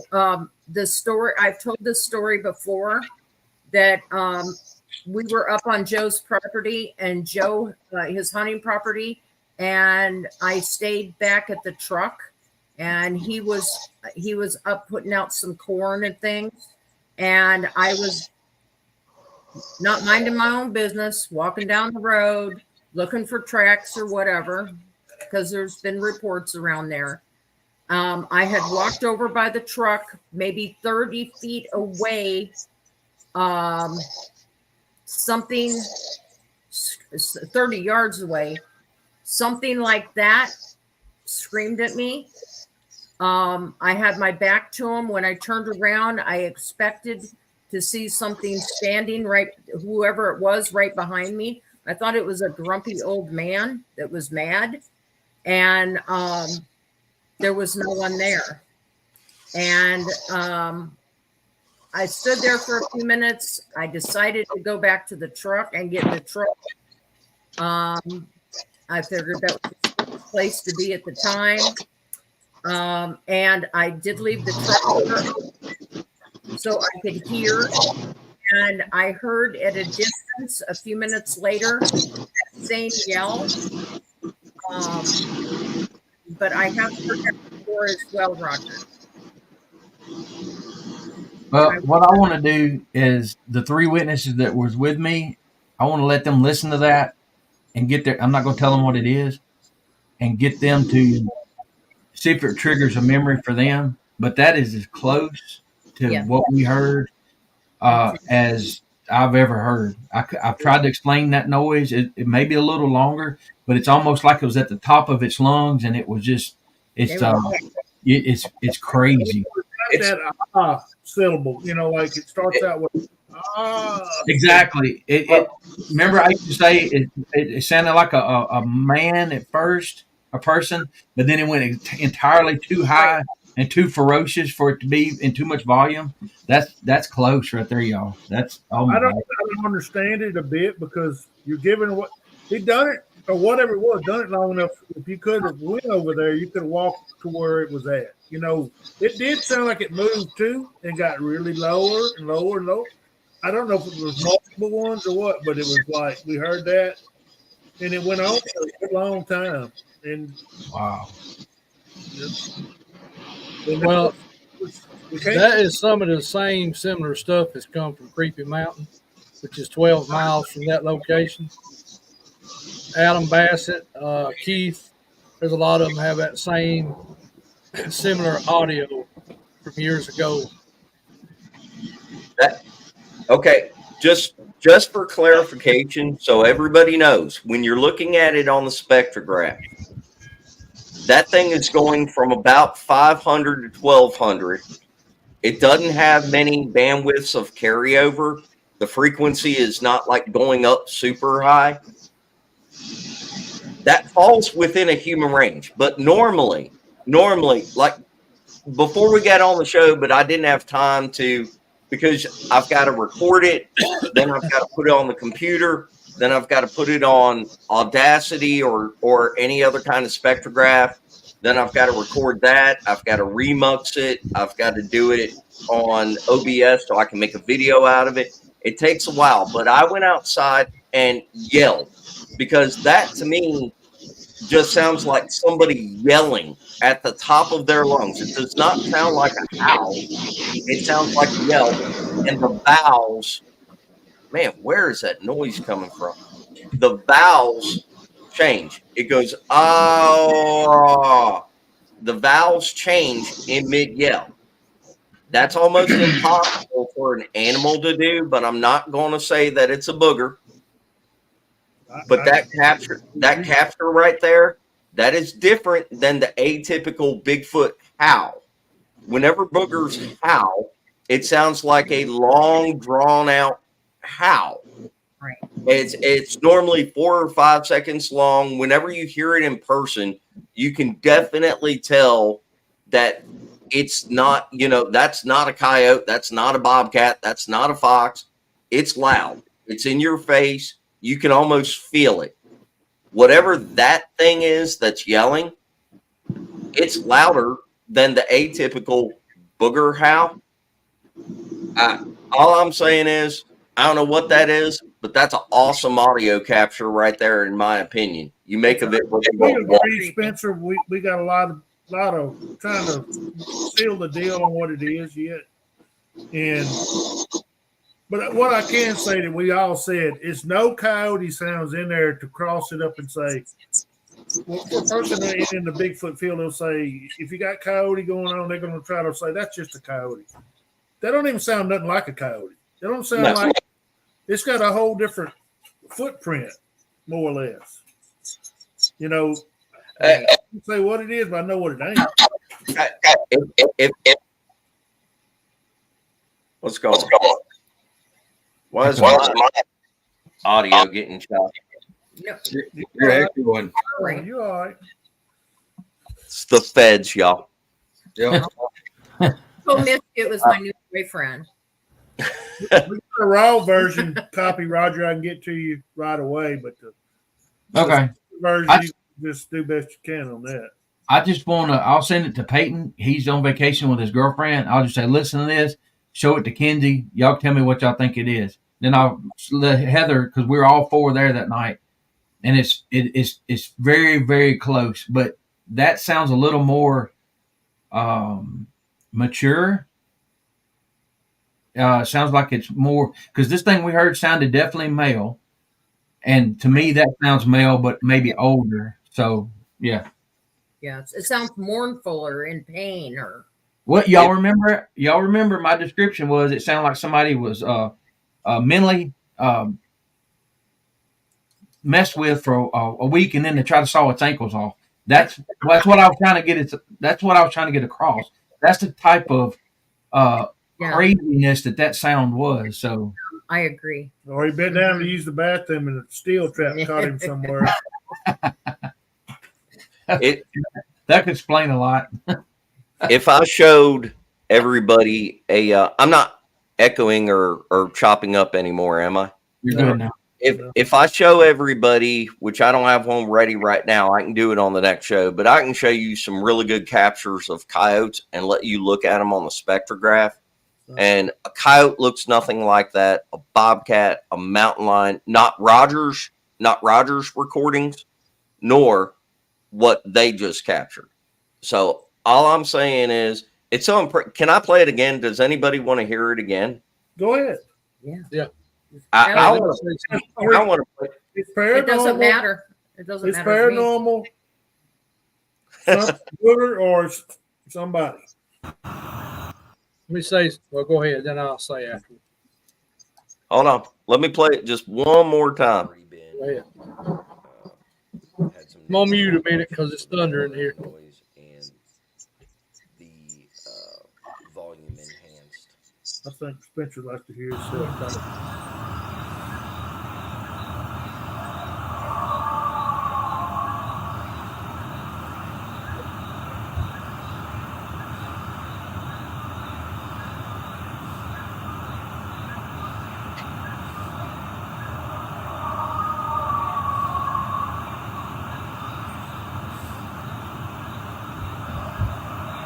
Yep.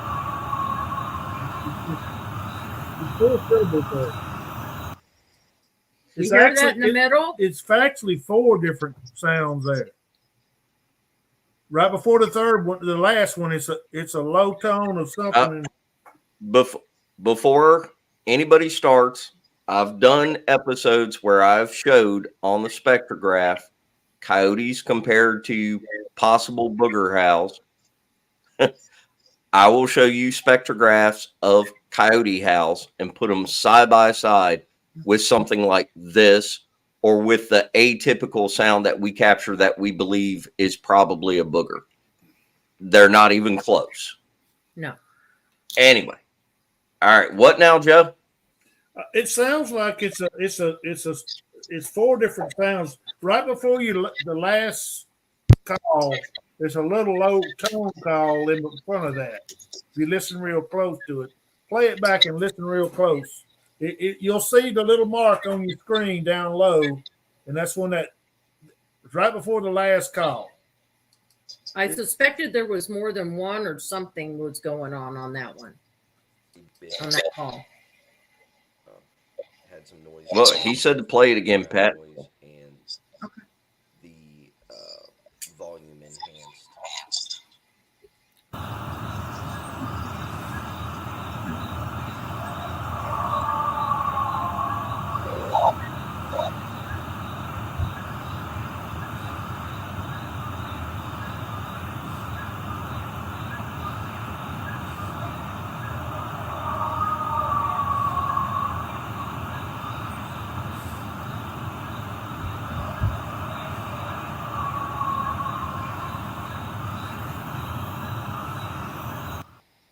Did you hear that?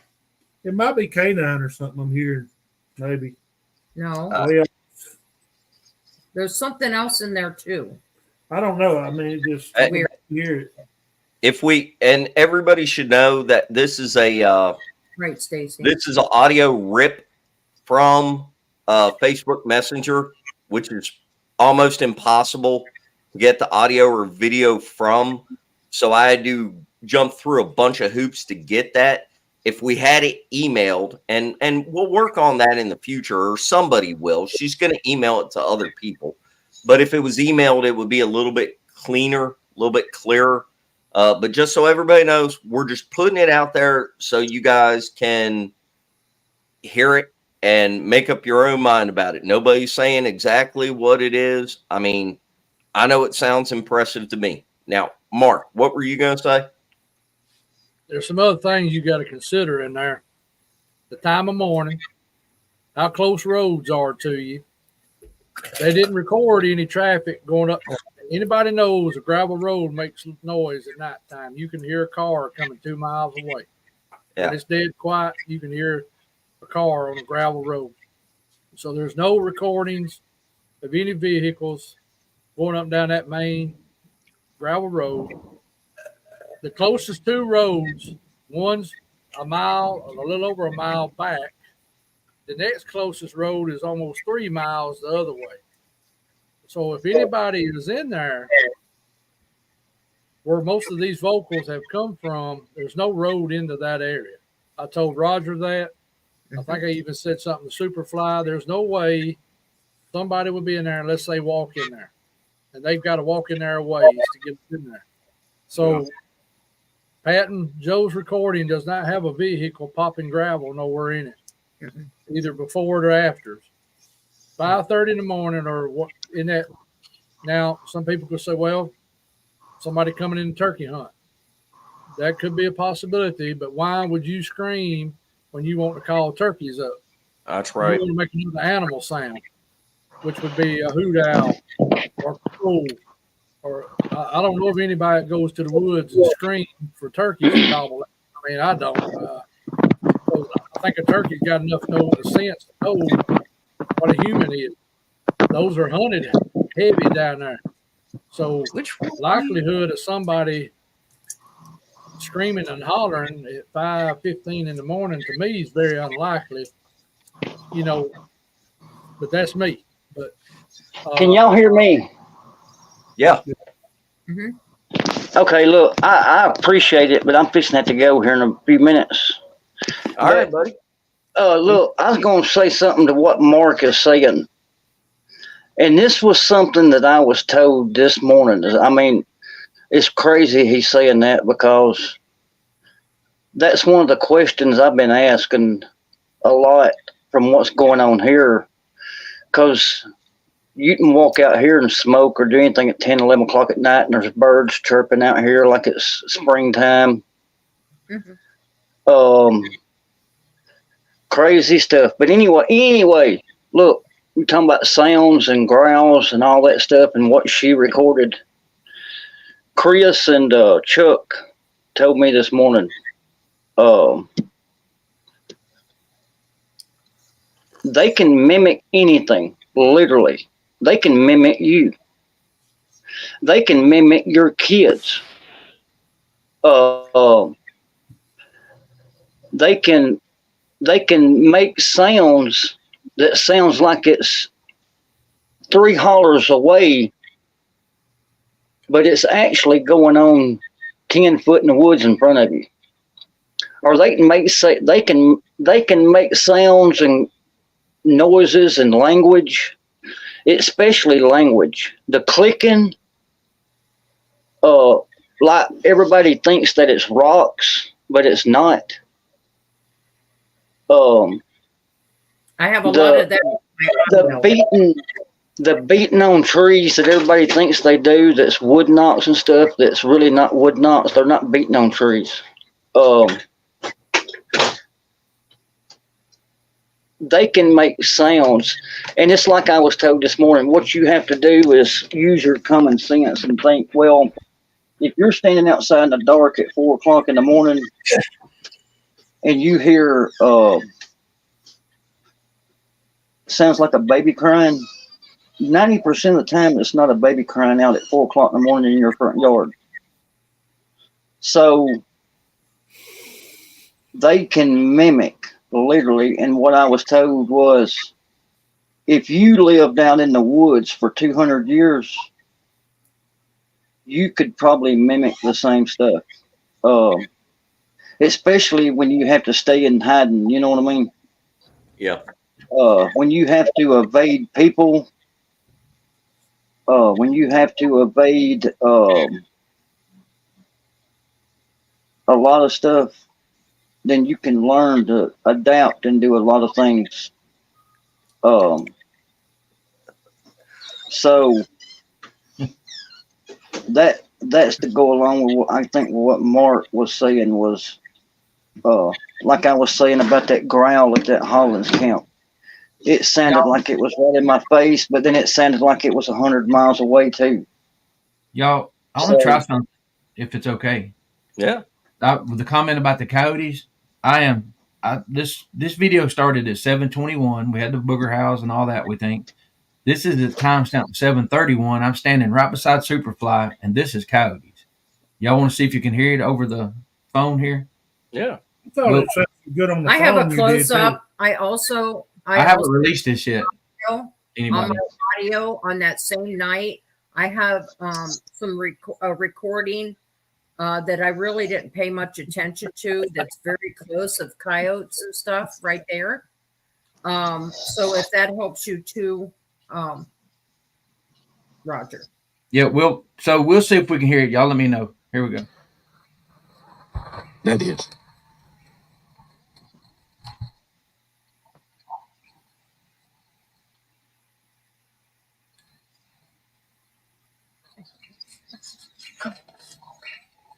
Can y'all hear that? Barely bird. Yeah. All right. I don't know where the microphone actually is on this. Sorry, guys. I'll send it. I'll put. No, it's y'all know what I mean. I don't know where it's at actually.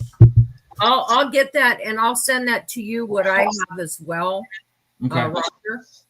I'll get a clip of that while I'm clipping. Well, if anybody recorded coyotes on the recorder while you were there, and I'm sure that somebody did, Okay.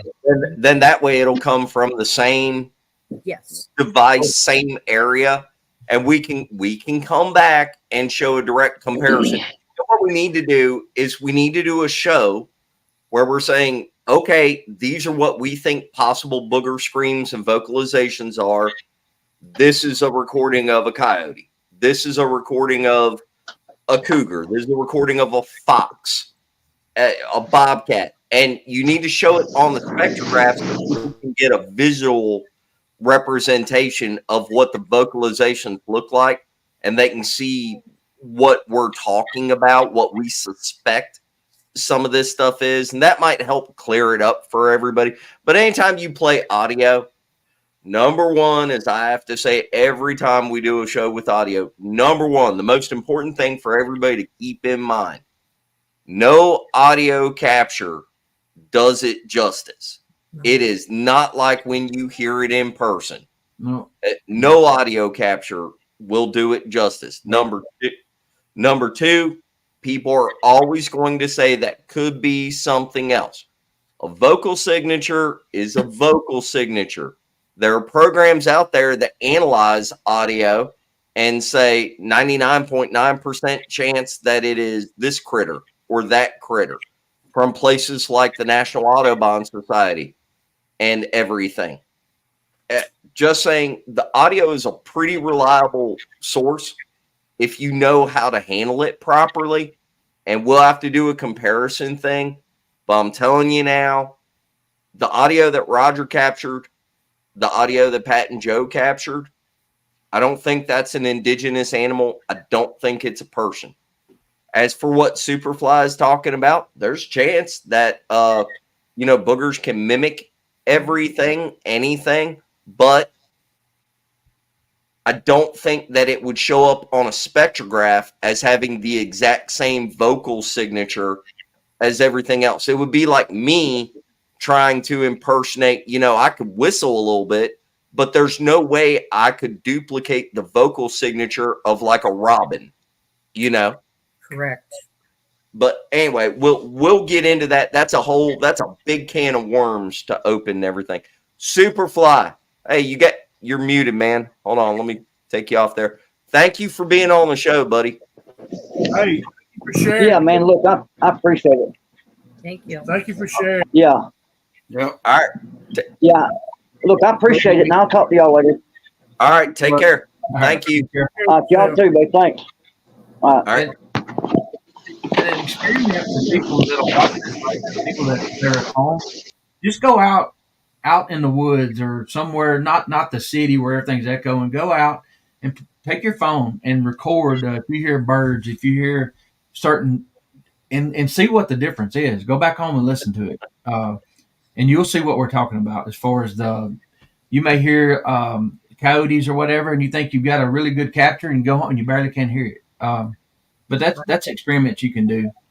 I did want to say something. Go ahead. One thing is that also, if you ask why we didn't hear it, we were in a camper, and in the camper, we do not hear much in there. You can't hear. So we like to get a lot of our stuff, that the activity we've experienced in the past. We've had a lot of activity where we hear it in real time as we're recording at the same time. So the reason that we did not hear it is because of being in the camper. I like to say too that everybody's not going to get the superfly attack. I walked around there many times over the weekend. I didn't feel like that. No. In fact, Greg knows this, I give Abby my feathers I had left over and some balloons I had just to put out. And I placed them in some trees real close to where Superfly was. I would go, when y'all were down on top of that hill, that's what I was going to do to see if anything had messed with them feathers and stuck in the trees. Yeah. And it didn't, that I know of. And somebody told me later on that ain't the right kind of feathers, but I didn't know it at the time. I just grabbed something at the dollar store and took it with us. And, I was just going to see if they come up there and pluck it out and went off with it or whatever. But people need to know everybody don't get treated the same when they go to the woods. Right. It's uncanny how it's different. a lot of this is perception, Right. and it's opinion. And if you're being honest, if you're doing a Bigfoot show and you're being honest and you're talking about Bigfoot, you have to own up to and admit that a lot of this is your opinion and your perception of what happened. There's some stuff. I mean, if somebody comes out and says, this is what happened to me, I saw the thing, I laid eyes on it, this is what it looked like, I wasn't there. You weren't there. You can't just go back and go, I don't believe that person. You can, if you're just being closed-minded. But a lot of these finer details that we're trying to hit on, it's all perception. It's all subjective. It's if you were there, if you experienced it and everything, and that cannot be stated strongly enough for a lot of these Bigfoot shows. Not going to name any names, but just saying. Well, here's the thing. Everybody wants everything to be in that neat, tight little box that I've talked about. Yeah. And if it don't, they draw their little box, and if it don't fit in their box exactly, But ain't got a red circle around it. Yeah, but they want to throw it away. Well, look, everybody here, we could be riding in a van and have a wreck, and we've all got different views of what happened. We were still all in the same damn wreck, but we're looking at it from different angles. We're hearing different things. Our mind, our eyes are focusing on something different. We're hearing something different. I mean, we're all hearing the same thing, but my brain is picking up on the tires squealing. Your brain's picking up on something over here. Roger's worried about the sandwich he's trying to eat, and he's going to have a wreck, and he ain't going to get to eat.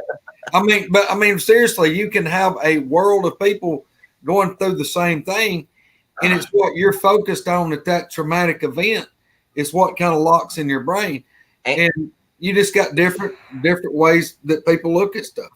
And adrenaline flowing through your bloodstream gives you tunnel vision, and a lot of people will concentrate on one thing and they don't see anything else. And if you're scared, which I'm gonna tell you right now, if you're close to one of these things and it actually pops off, if you say that didn't bother you and that didn't scare you, you're probably lying to some degree. But whenever you get in that mindset, you become hyper focused on very little things.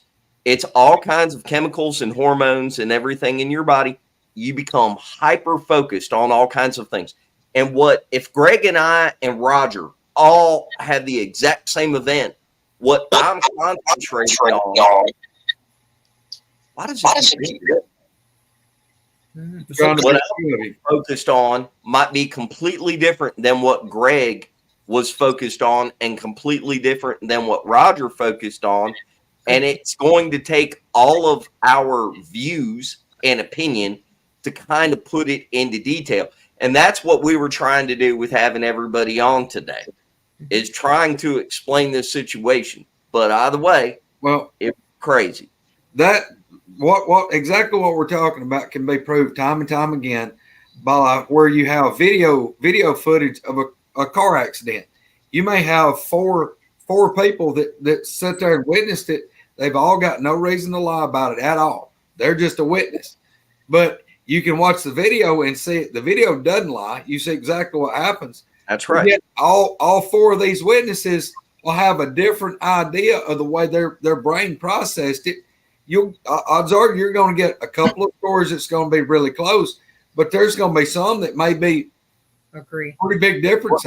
Well, wasn't it just on D.A. Roberts' show? D.A. and Robbie were talking about like interviewing someone, and they were saying that like whenever you interview someone that was a witness or somebody that had been through a violent crime, they might be like, oh my gosh, that person was 6'4", and then they catch the guy and they're like, no, he was 5'8".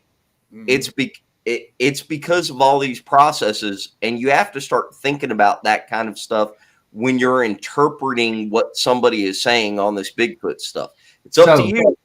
So that's why it's important. I feel learning from y'all over the past year. I've made mistakes. Spencer made a mistake we all laugh about, but it's not funny. Having the recorder with you and it being in the vehicle and Coonbo, y'all have something scream at you, right? That was Greg Mo's fault. So now, if Superfly and his wife had been telling this story, and we hadn't been there, and I didn't have video, not much less the audio, but the video, you saw how she was acting. He was over there; he couldn't move. That's right. You having the video and audio to back it up. To me, when we left there, I felt like I'd scored a touchdown in the Super Bowl. So from now on, I'm gonna have something. I'm gonna have something recording at all times. So Spencer pressured me into getting a good recorder. It'll be in like Monday or Tuesday. Yeah. Yes. We're local. We throw we. I want to say two things. You're frozen up. Don't blame everything on Bigfoot. Yeah. Yeah. Bigfoot. We channel our hate or love for Bigfoot, but I'm afraid there's way more stuff out there we're dealing with, whether it's paranormal or something else. I know Roger was talking about something the other day. I don't remember, something boogered on him and he was worried about it. And there's stuff like that for all of us. I like to say that Greg don't rub off on me. But the night we stayed alone, I had every gun I had out of the truck and every bullet I had out of the truck. Because I'm a firm believer it's sitting over in the truck. It ain't doing me no dang good. And this little one may not shoot much, but I wouldn't want her shooting at me either. Yeah. I'd rather have, it don't do no good to have it in the closet at the house when you need it in the woods or in the gun safe or wherever. It don't do you no good. Yeah. I'd rather be preventive and don't need it than need it and don't have it. Exactly. And I know you call it what you want. And a lot more than most people think. Yep.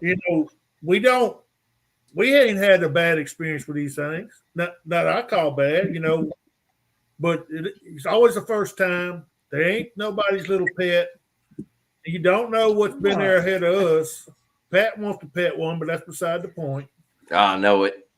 But you can't go into this thing totally dumb. I mean, you got to be laying for the worst case scenario as well as the best case scenario. You just got to be both ways, And I know it affects everybody different.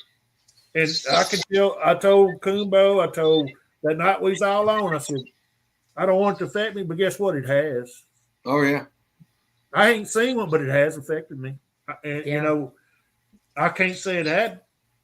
I get as much satisfaction as identifying an unknown sound for me and learning what something's make, because an animal usually doesn't make just one sound. No. They have different sounds for different situations. I've learned a lot about animals in the last since 2020, and Peyton is my sound guy.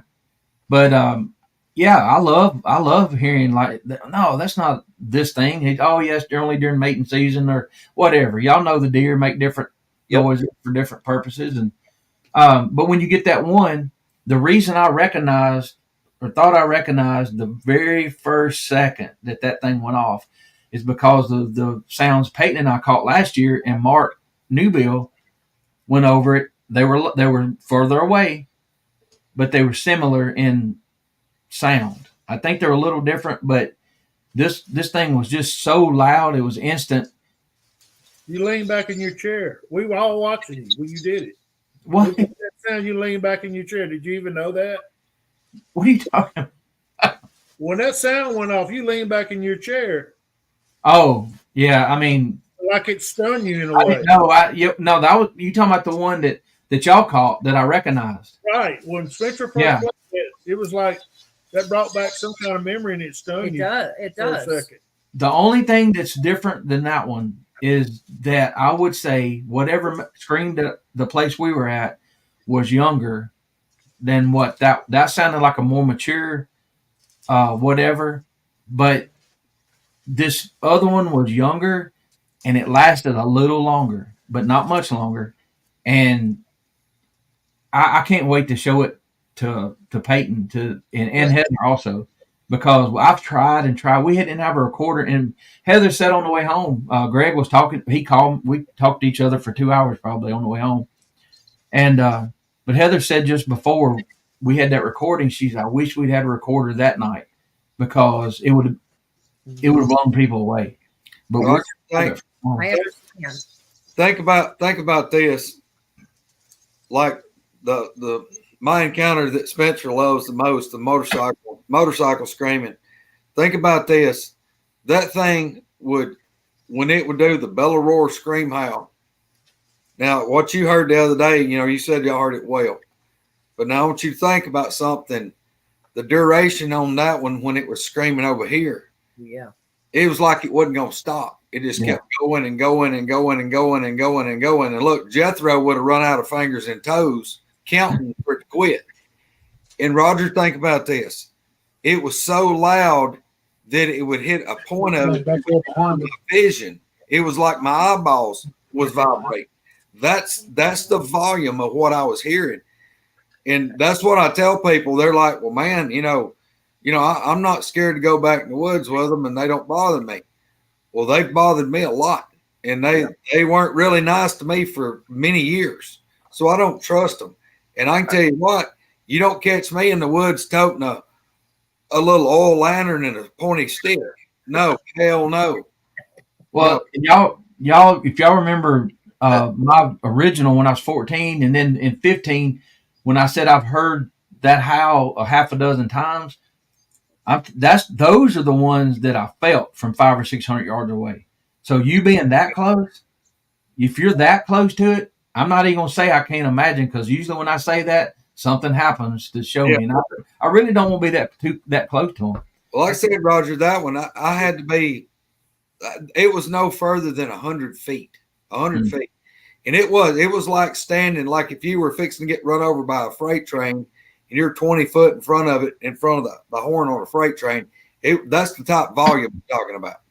Well, Spencer, there is no way to explain that on a YouTube video. People have to experience it in person. And before you start in on the whole, oh, I think that was something else, until you've experienced it in person, I promise you, in person, you go, wait, that is not normal. So what Pat and Joe got, Greg, the one that we heard was 30 or 40 yards behind us. Yeah. Now, Spencer, I don't want to say her name because she don't really like to talk about it. She talked to Spencer about it, Peyton's girlfriend. Yeah. She told you it was one of the loudest sounds she's ever heard in her life, right? Yeah. Yes. That's exactly the words out of her mouth. She won't talk about it here, but at the meet and greet, she felt comfortable. So whenever a sound, a yell, a scream, I'm not talking about it scares you a little bit and makes you jump. I'm talking about whenever a sound scares a full-grown adult, runs men out of the woods, men that are armed with rifles out there to hunt, runs them out of the woods. Makes women terrified and runs them out.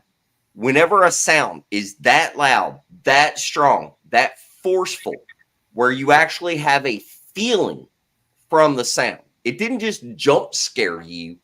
it leaves you with a feeling of whatever just made that sound is way bigger and way better. You physically have a reaction to it. You can understand the size of what's producing this sound by the volume of sound. A recorder does not capture that. But whenever that happens to you in real life, Yes. you damn sure you understand, hey, that's something happening here. That's like a tornado. Hearing a tornado in real life and just knowing the force that is coming behind it. It's an act of God. Yeah. You know what I'm saying? That's it, it's a whole different feeling than what you pick up from that little bitty clip on a recording, much less a video. Video doesn't do anything.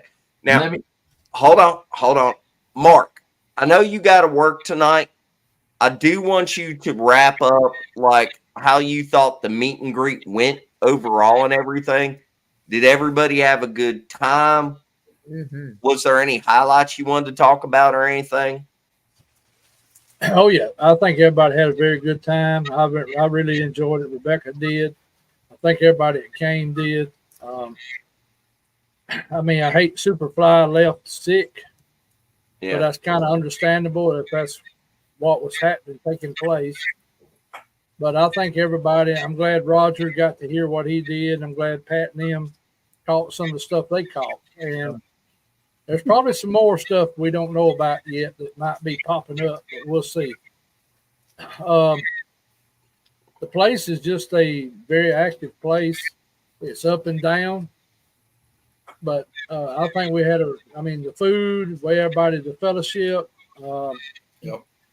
I mean, it felt like a small LBL outing, but just on a smaller scale. Cool. And it was all positive. Everything went real well. The weather was good. I'm looking forward to getting something else up for the fall if we can. We are going to have the one in December up at the grist mill. But we'll start talking about that later. But I'd like to get something maybe in October before hunting season gets in. Well, you and I have talked about possibly doing one in Alabama this time. We're looking into that. So it's possible that there will be a fall meet and greet in Alabama. And if so, we're going to light it up. I'm going to show everybody that Alabama. Damn, I don't even live in Alabama. Half my friends do. Yeah. But I'm going to show everybody that Alabama is a boogery ass place. Mark, I got to thinking about, I wonder if there's a big campground right there in Gunnersville, it's close to Gunnersville. I'm not sure, but Nate and Jack could tell us on that one. Yeah, they may could. I need to find out. That's where my tattoo guy is in Gunnersville. I need to find out. He may know. You can't I get nothing. keep hearing that horse camp is a big place. So when I get to come see you here in the next few weeks, when I get to, Yeah. maybe we can run over and look at that place. In the bankhead? Now, Yeah. Okay. I keep forgetting we're still live. well, one, You guys have been froze up for the past 20 minutes, just so you know. I tried to tell you. yeah, Joe and Pat, you're froze up. We can hear you. Oh, really? yeah, You're not frozen up. Yeah. you are You are. man. Yes, you are. The picture of it. I want to give, we always joke around and stuff, but give some advice. If you carry newbies out and where there's possible screams or whatever, have extra set of keys to the vehicles, because we got locked out of a truck because one person that run into the truck and locked everybody out. So there was another vehicle there, but yeah, that's one thing I'll always have is an extra set, because you never know how somebody's going to react. Wow. Hollins has a mystique about it, but we go a lot of places, and you can turn off the road in many national forests and be in something that looks similar to that place, and not know what you might be driving up into. That's true. It's nothing sticks out when you first get there and you make the loop and you just like, well, there ain't very many camped here, but hell, we could camp here. but you don't know the backstory to some of these places. You don't know when you spend the night, you get a different feel. But we could drive up a lot of places around here, and you never know you in that kind of situation. Well, I'm gonna start looking up the history of places because I don't know if I'd have known about some of the stuff at Hollins. No. I would. No. You got out before dark and you was alive. What did you worry about? Man, I didn't get out before dark. I left when Greg did. If everybody did it that way, would nobody go to LBL? And LBL is one of the greatest places I go. Wow. The only difference, though, like you were asking a while ago, is that LBL's just got it's a bunch of places people go. Where Hollins is just one little place. Now the whole national forest over is huge. If you would break it down, but it'd be a lot of driving. LBL lays out better, I guess you'd say, off that one track. You get to a lot of stuff pretty easy. If you go and look at all areas, they have their areas where something's went on, and you just kind of have to not pay that attention. I mean, you just kind of,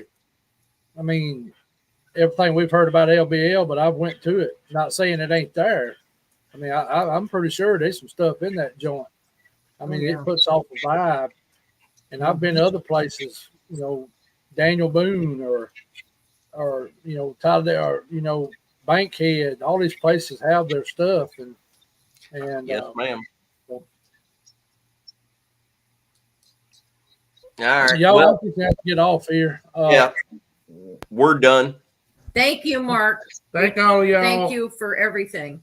Well, thank you for doing the meet and greet, Mark. That's where all this come from. Have a good night at work. Thank you for jumping on. Sorry to keep you so long. Oh no, that's all right, brother. I just need to. It's getting about that time, but I appreciate everybody coming. I'm glad everybody had a good time, and I look forward to some other stuff that may come from this outing. Yeah. And we'll see what all we got in the end, and I think we're gonna have some good stuff. Just what we got already is very good, and I think there's a few other things that may pop up. So, yeah, Hey, I will say before we get off here, y'all, we've done this for a few years now. Some of us longer than others. Don't you think it's weird that there's a lot of stuff popping off this year? Just saying. It seems funny. There's a lot of stuff happening this year. Just saying.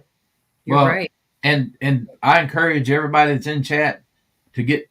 I don't care if Spencer makes fun of you, use your phone or whatever, but at least have something on because, the times that we haven't, there are things that I wished I could share with y'all, and it's just there's no evidence, but we're getting all this other stuff, and so hopefully some of these will be just as good. But Flat Rock. I hope I didn't cause this. I came back and told Flat Rock I left for a little while, and I come back and I leaned in Flat Rock's ear. I said, "Hey, I had to go use the restroom over about 20 yards from your tent. If something drags you off, it's my fault." He said, "Oh, that's all right. How good he is. He's a good old guy, Man, he's it'll be fine." Flat Rock ain't scared. Flat Rock's got him coming up on his porch and shit. He goes out in the woods and films them while they're up on his porch. Flat Rock ain't scared. I agree. Alabama has its share of boogers, and it's a lot of places though, like Alabama. Just don't get the like LBL gets a big reputation. Yeah, sometimes they got like big reputation in Ohio with all those 2 or 3 good spots, but if y'all don't get the reputation that. It's because people just don't really put y'all out there. It ain't that they ain't there. That's for sure. Oh, yeah. That's the difference in where you live at. Well, I'm going to tell you, y'all know from the Southeast, and we'll include Spencer in the Southeast. People don't still, it goes back. People don't trust folks, revenuers, because there might be stuff going on back in the hollers. If you come up in a suit, if you ever watched Oh Brother We're Out There, if the guy from the bank shows up, shoot him. But you don't share. You share with each other. and you build trust and you share with each other.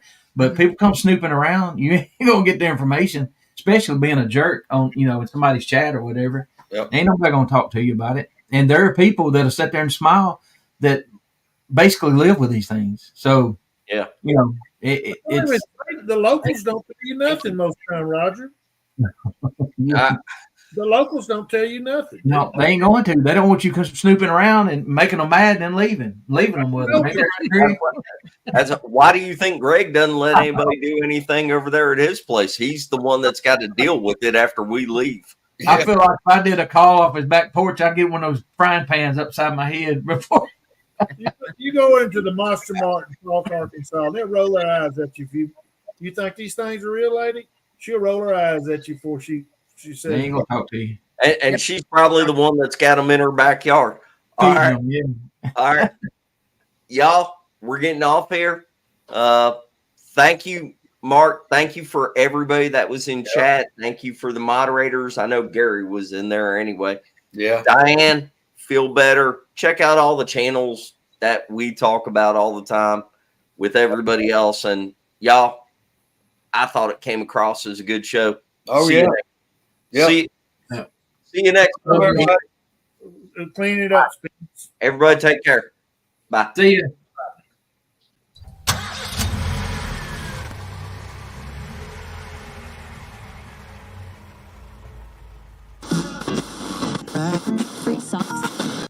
Squirrel. Hey, y'all. Hey, Spencer. We're swapped around again. Huh? We're swapped around again. Hold on. Yep. I know you do it on purpose.